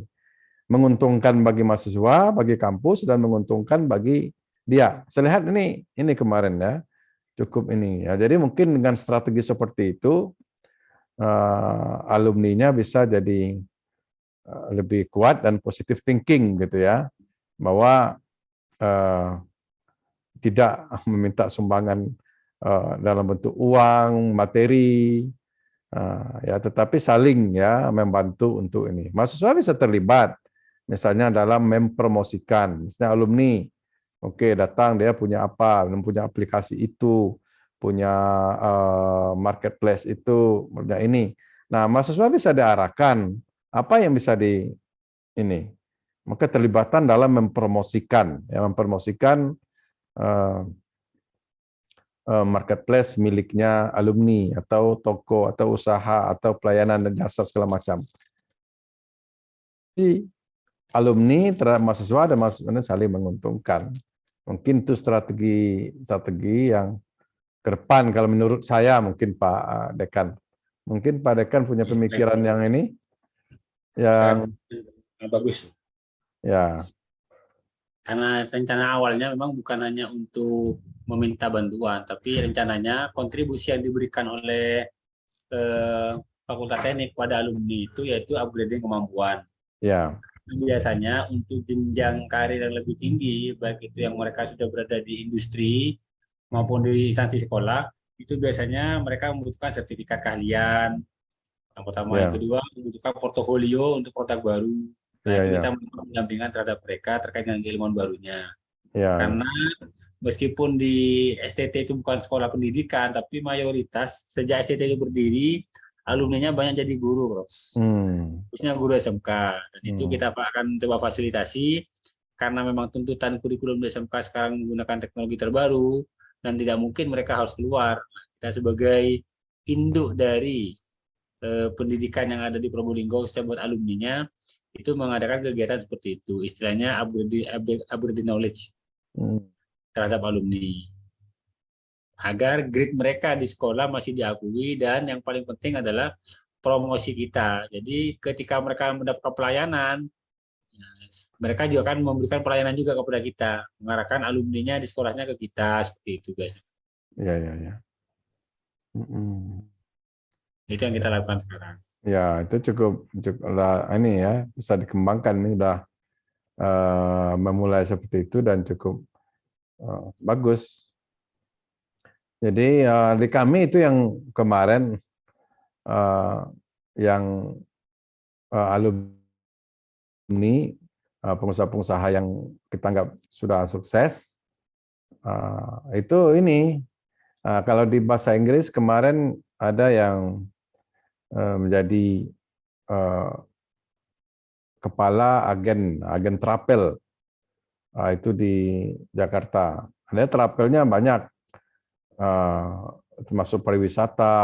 Jadi dia basicnya bahasa Inggris, mulai dari dia jadi guide, rupanya dari menjadi agen travel karena dia ini ya mengantarkan walaupun belum begitu besar ya, tapi sudah usahanya sudah berkembang. Nah, ketika dihubungi, ini ada istilahnya agak negative thinking bahwa seolah-olah kita ini padahal ini, dan sekarang sudah berkomunikasi dengan pihak prodi dengan baik agar misalnya alumni kita ya bahasa Inggris itu bisa magang secara ini sebagai guide ya untuk mempraktekkan bahasa Inggris mereka. Misalnya kalau ada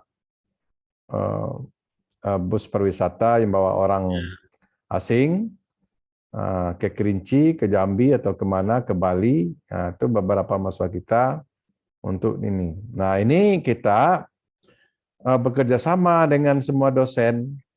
Ketika ini belum masuk ke program kemarin, belum masuk ke program, ternyata ada hal yang mendadak seperti ini, itu mereka diizinkan oleh dekan atau wakil satu, kemudian prodi, untuk menjadi guide selama 1 bulan. Dan itu semua dosen itu memberikan dispensasi kepada mereka semua. Kemarin itu ada 4 orang kalau salah dispensasi kepada mereka. Itu bahwa mereka mengikuti kuliah seperti ini. Nah, itu yang bisa kita berikan. Kita beri tugas yang lain yang setara. Tugas lain yang tugasnya di lapangan itu kita anggap setara dengan tugas-tugas yang kita berikan di kampus begitu ya. Nah, itu sebenarnya nggak masuk MBKM kemarin karena hal ini istilahnya mendadak tidak masuk. Jadi mungkin untuk uji coba ke depan kita kirimkan itu. Nah, itu membantu. Ternyata dari Andre namanya yang itu alumni, ternyata setelah berjalan dia pun merasa terbantu dan senang. Wah, bagus juga karena jadi mungkin inisiatif-inisiatif seperti itu ke depan yang untuk fakultas lain juga bisa dilihat peluang-peluang seperti itu ya, dengan melihat kelemahan dan peluang, kemudian kekuatan dan juga dengan ini. Oke, kita lanjut ke bawah. Ini kondisi eksternal untuk peluang dan ini tadi sudah oke. Terus tadi sudah bagus. Nah, ini kelembagaan dan kerjasama. Kerjasamanya kalau dengan universitas lain di luar Purbolinggo kemana saja nih Pak ini? Dengan Universitas Muhammadiyah Sidoarjo, dengan Universitas Surabaya, dengan Universitas Jember, dengan Universitas Sukoharjo sudah ada. Berarti udah besar-besar juga ya? Ya. Kerjasamanya dengan ini. Dengan Unisma kemarin juga ada. Unisma ya. ITS juga Pak.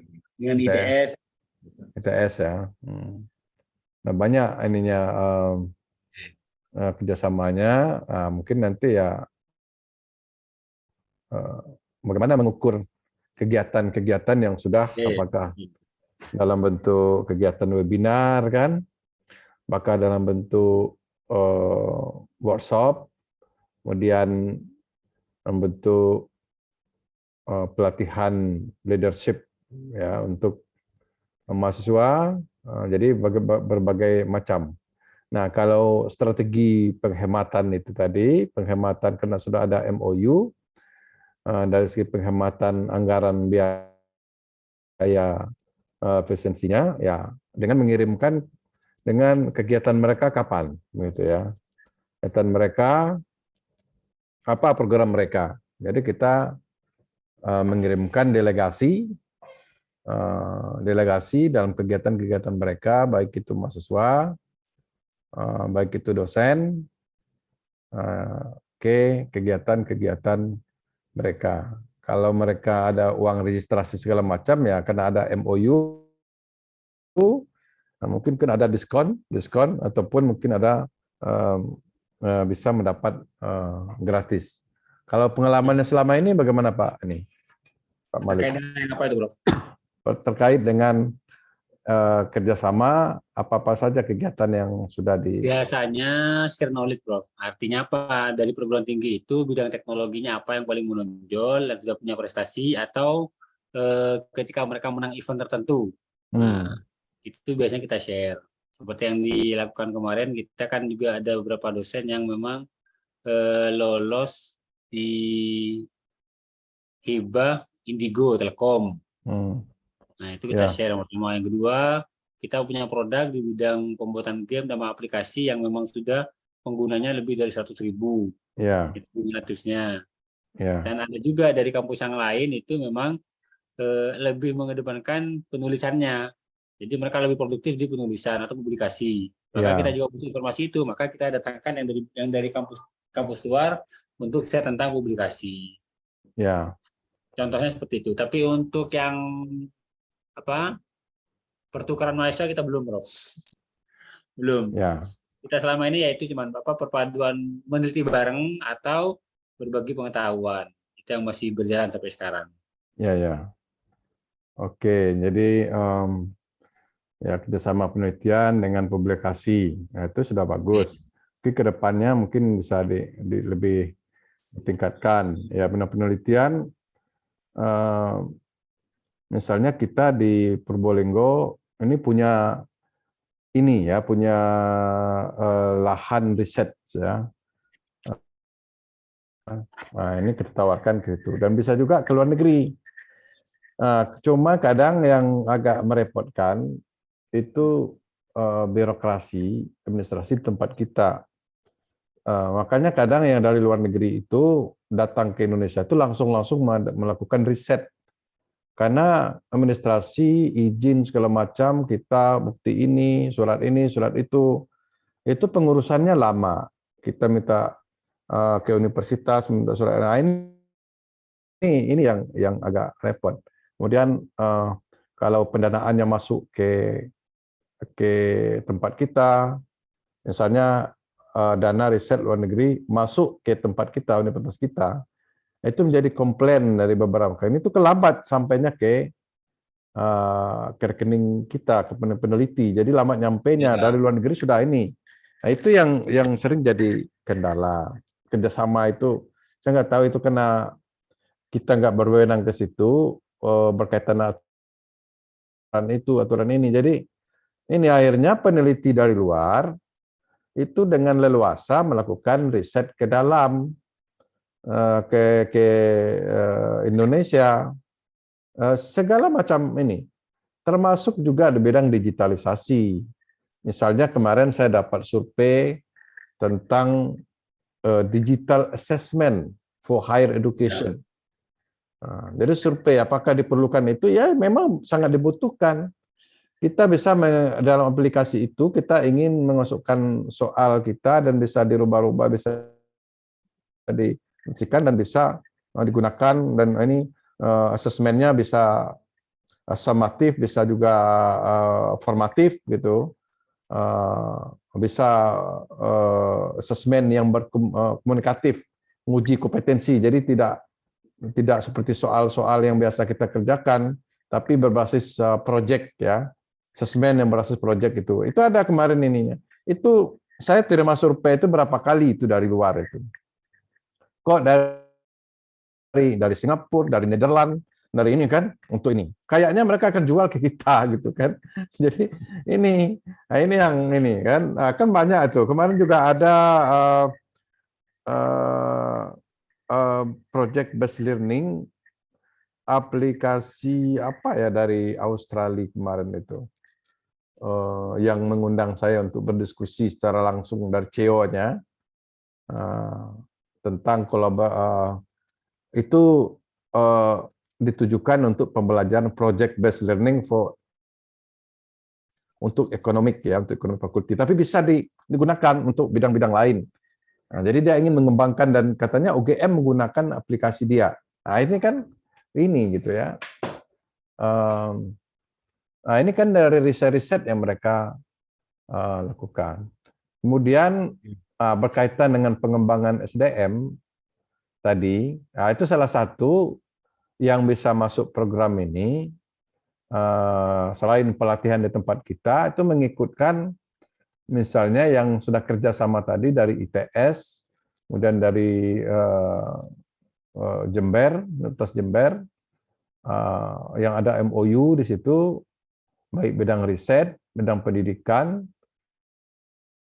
bidang pendidikan ya masuklah kegiatan-kegiatan kemahasiswaan yang dikirim ke sana itu bisa masuk dalam Renstra dan masuk capaian yang pendanaannya dari kita kurang, tapi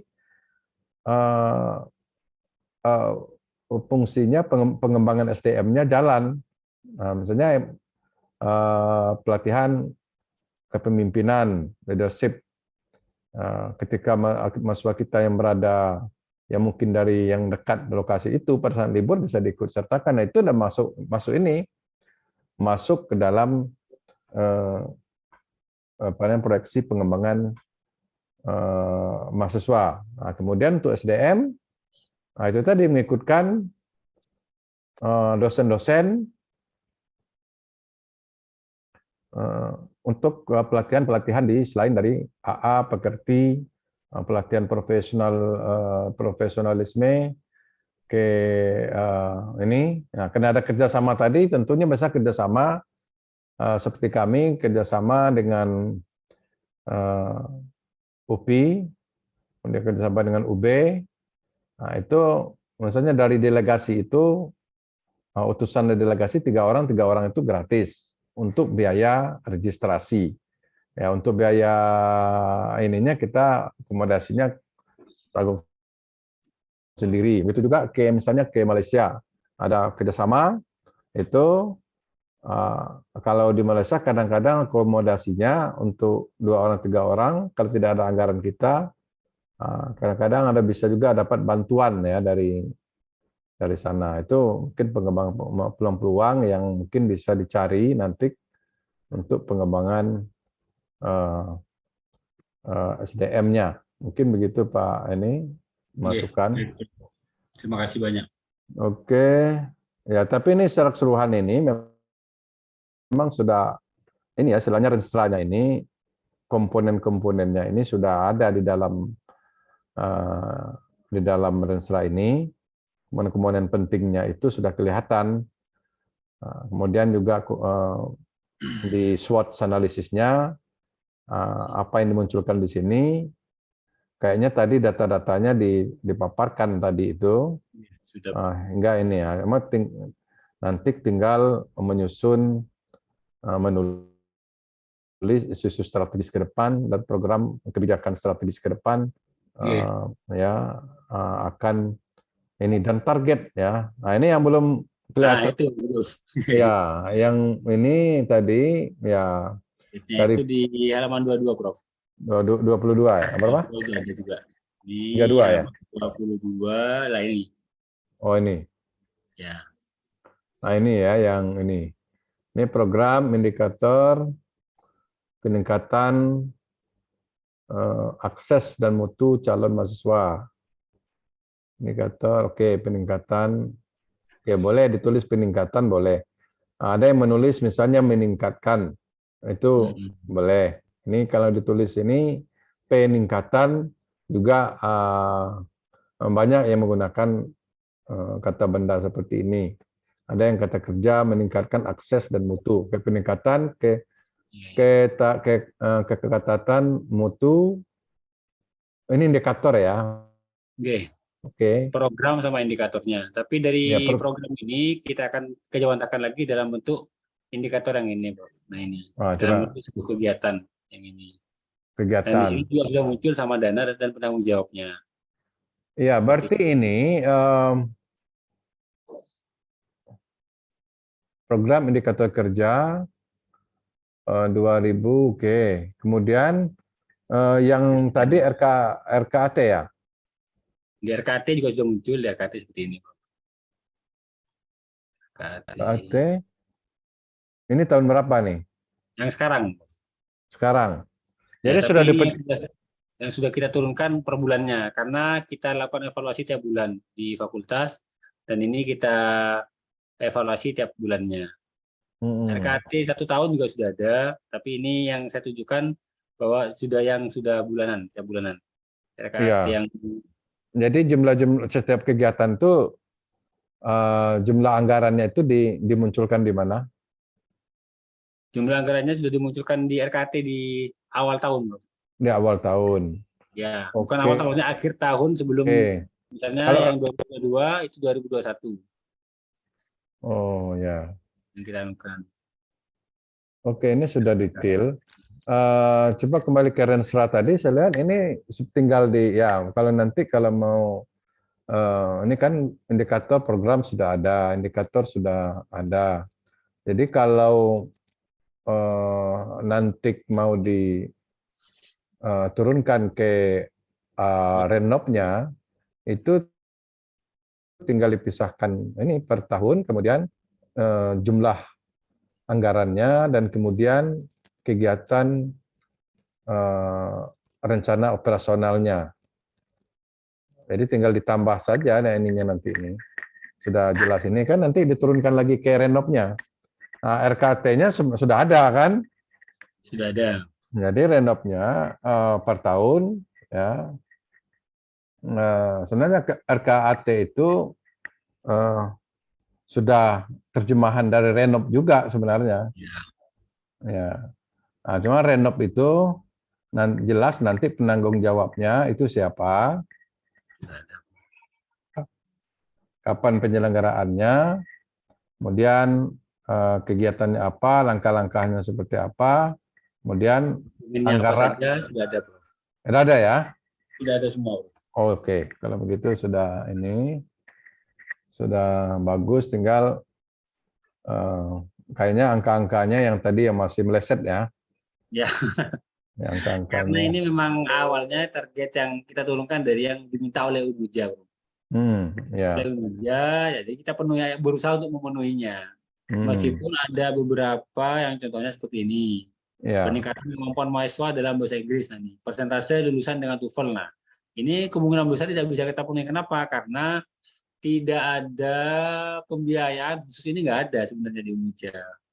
Kalau dipaksakan masih bayar lagi, padahal sudah flat sebelumnya, itu yang pertama. Yang kedua, kurikulum yang mengarah kepada persiapan untuk ke TOEFL bahasa Inggrisnya itu masih belum juga, karena bervariasi setiap fakultas. Contohnya yang bahasa Inggris itu lebih mengarah kepada yang tourism. Untuk yang di teknik itu bahasa Inggrisnya mengarah kepada publikasi atau penulisan atau pemahaman teks. Jadi belum ada yang mengarah ke TOEFL. Nah, seandainya ini ditargetkan oleh Unuja, kita harus mencapai 50%, nah ini pasti belum kita bisa penuhi. Iya. Kemungkinan besar bukan hanya fakultas teknik yang tidak bisa memenuhi, semua fakultas, karena bahasa Inggris dari masing-masing fakultas itu orientasinya berbeda, tidak hanya mengarah kepada TOEFL-nya saja. Ya. Seperti itu, Bro. Tapi ini sudah muncul dan ini akan dihitung jika kita terpenuhi, akan dihitung bahwa indikator kita nggak terpenuhi seperti itu. Ya. Artinya perlu kajian khusus juga tentang ini. Oke ya. Ya, berkaitan dengan hal-hal seperti ini dan juga misalnya TOEFL ataupun mungkin ada tes kompetensi yang lain juga. Jadi bukan hanya capaian nilai minimum yang kita lihat peningkatan ini, tetapi juga peningkatan rata-rata skornya itu juga bisa dijadikan acuan. Misalnya kita sini nggak mampu mencapai target 30% misalnya kan, 400 itu nggak bisa nyampe ke situ. Tapi kalau dilihat secara rata-rata skornya, misalnya rata-rata skor waktu pertama, tahun pertama lulusan, itu rata-rata skornya 350. Tapi pas tahun kedua ada terjadi peningkatan 375, dan itu menunjukkan peningkatan. Jadi peningkatan skor ya. Jadi seperti itu. Kalau ini saja ini nanti kita lemahnya di sini seolah-olah tidak ada perkembangan ya. Nanti kita tercapai seolah-olah tidak ada peningkatan. Padahal peningkatan dari segi nilai skor rata-ratanya ada, tapi peningkat dari segi pencapaian jumlah 50% yang mencapai 400 itu memang ini. Nah, itu yang mungkin bisa juga dimasukkan peningkatan skor rata-rata TOEFL ya, lulusan dari tahun ke tahun. Nah, baru nanti kita bisa mencapai ke berapa orang yang 50% yang itu gitu kan. Jadi pas dalam akreditasi di ini ditanya ini kenapa nggak sampai ini 400 tidak sampai target 50%. Apa peningkatannya ini kan? Kita bisa tunjukkan bahwa lulusan peningkatan skornya itu secara bertahap gitu ya, secara bertahap berdasarkan nilai rata-rata TOEFL tahun lulus 1 350, kedua 375 misalnya begitu. Jadi ada kelihatan peningkatan di situ. Jadi mungkin banyak yang kegiatan-kegiatan lain yang juga memasang standar harus berkompetensi, misalnya nilai kompetensi sekian ya. Tapi yang tidak nyampe target. Nah, tapi yang kita gunakan lihat peningkatan dari nilai itu sendiri. Itu mungkin masukan tuh yang ini Pak Dekan. Tapi sudah yang tercapai berapa persen kemarin? Baru berapa persen, intinya nggak tercapai intinya Prof, seperti itu. Ya, jadi makanya kemarin itu saya usulkan ke Unmuja ada program yang secara general itu diakuisisi oleh Unmuja. Contohnya yaitu ada program bahasa Inggris selama 1 tahun yang diwajibkan kepada semua mahasiswa, tidak memandang fakultas tapi semuanya, dengan tujuan adalah mencapai standar ini. Nah, yang seperti itu mungkin bisa, Bro. Kalau dibiarkan independen mata kuliahnya, bahasa Inggrisnya independen, mata kuliahnya bahasa Inggris di prodi bahasa Inggris dengan prodi informatika sudah beda tujuannya. Iya. Tapi indikator ini kan sama, yaitu TOEFL ya, itu tidak akan terpenuhi pastinya. Iya. Kalau menurut saya seperti itu. Ya, jadi jadi ada yang diakuisisi tadi juga bagus. Bagus akuisisi sebagai ini. Ya, karena ini tergantung ke Unmuja. Misal apakah ya seperti tadi kalau memang tidak mencapai ini, lulusan yang tidak mencapai 400 mereka akan dikhususkan untuk meningkatkan. Ya, jadi mereka mendapat sertifikat ini. Ya, apakah dia nanti juga berfungsi pendamping ijazah itu ya juga ini. Ya itu yang ini. Jadi nanti ini ya salah satu kelemahan yang harus diperhitungkan untuk dibuatkan nanti seperti program yang Pak Dekan tadi sebutkan begitu ya. Oke, ini ya itu tadi data-datanya ada. Inilah nanti yang akan direvisi untuk siap. Ya berikutnya. Oke, terus ke ini bawah. Ini hampir sama semua, Bos. Intinya kita menurunkan dari Unmuja. Ya, karena ini mungkin lah bisa dipahami ini rensa pertama, jadi ya betul. Ya mungkin waktu itu ambisiusnya ini ya.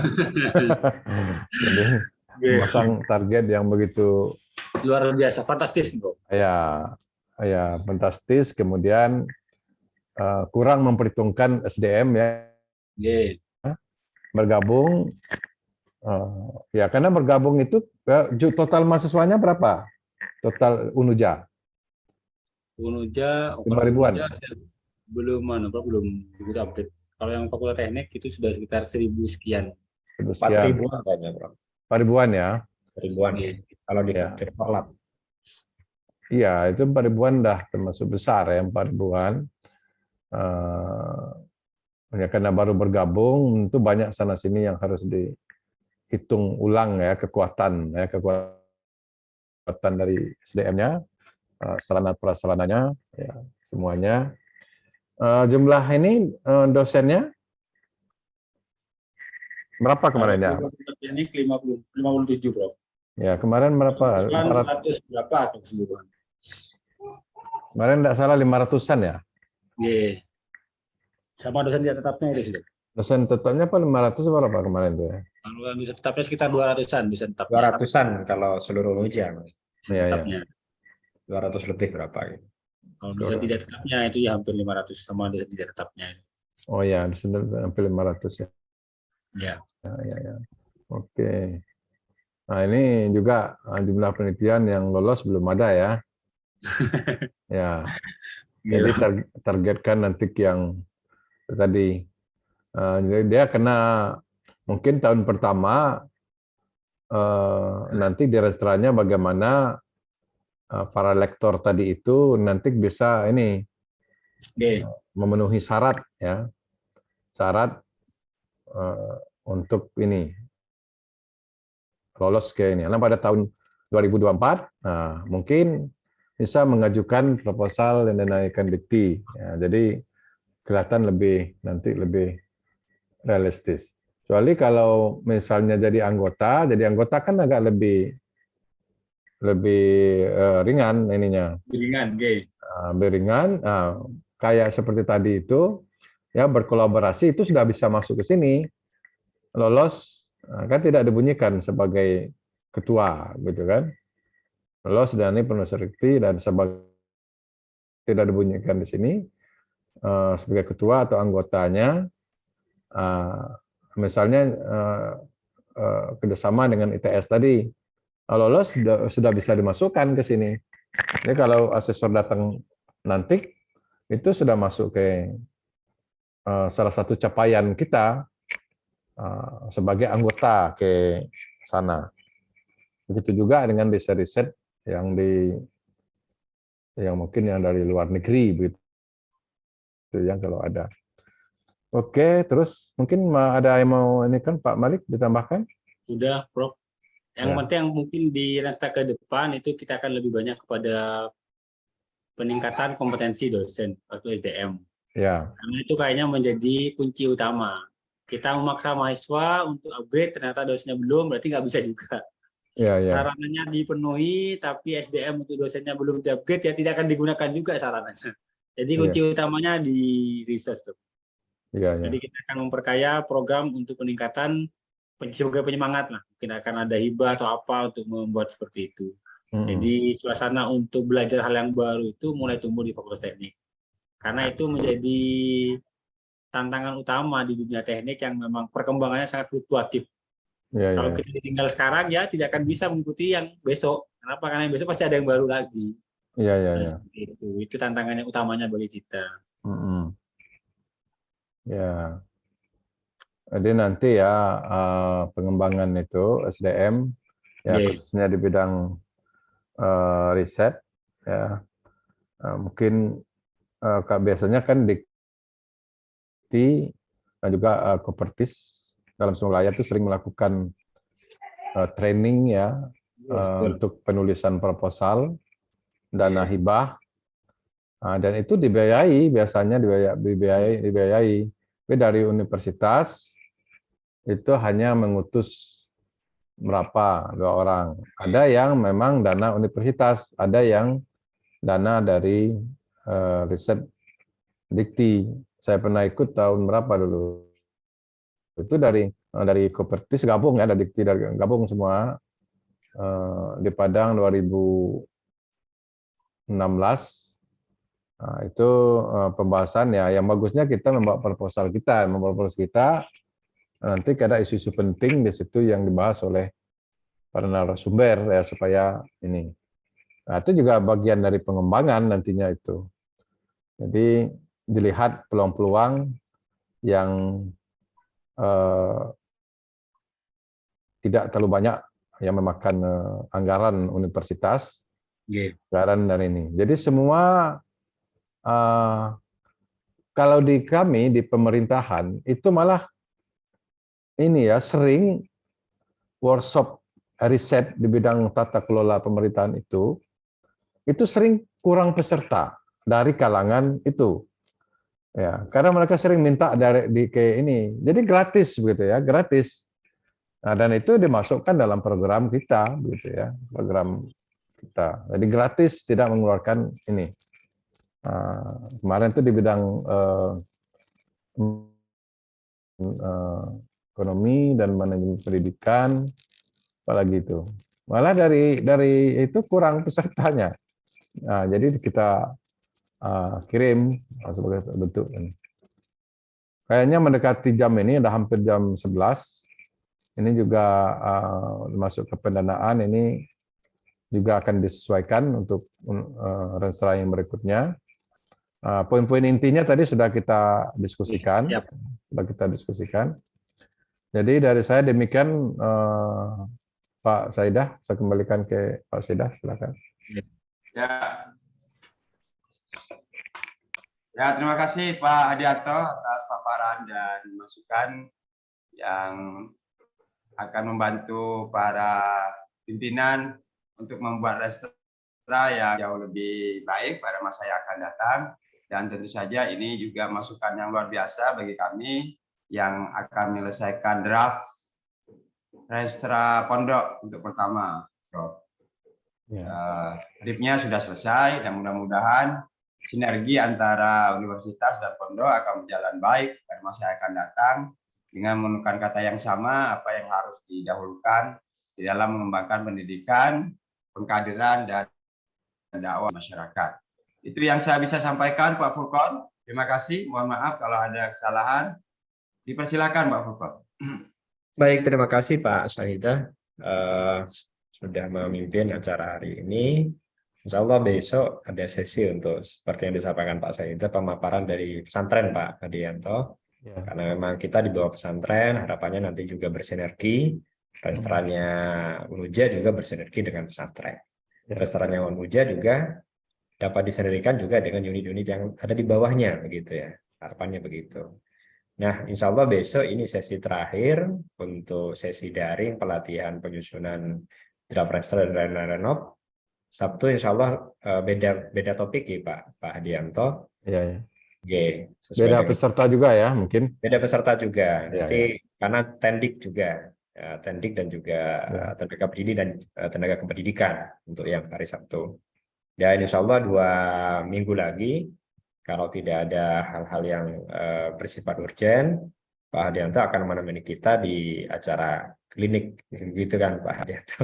Ya. Oke, saya kira untuk hari ini cukup Pak Saidah dan yang lain.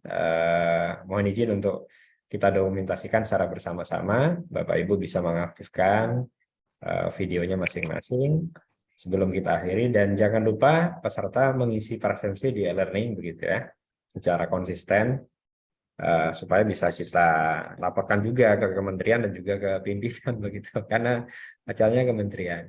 Baik, kami hitung Bapak Ibu untuk kami dokumentasikan 1, 2, 3. Oke. Baik, saya kira cukup. Terima kasih banyak Pak Hadianto sudah mendampingi kami dan Pak Saidah dan yang lain. Dari kami, kurang lebihnya maaf. Assalamualaikum warahmatullahi wabarakatuh. Assalamualaikum Waalaikumsalam warahmatullahi wabarakatuh. Ya, terima kasih semuanya. Terima kasih Pak. Sama Pak.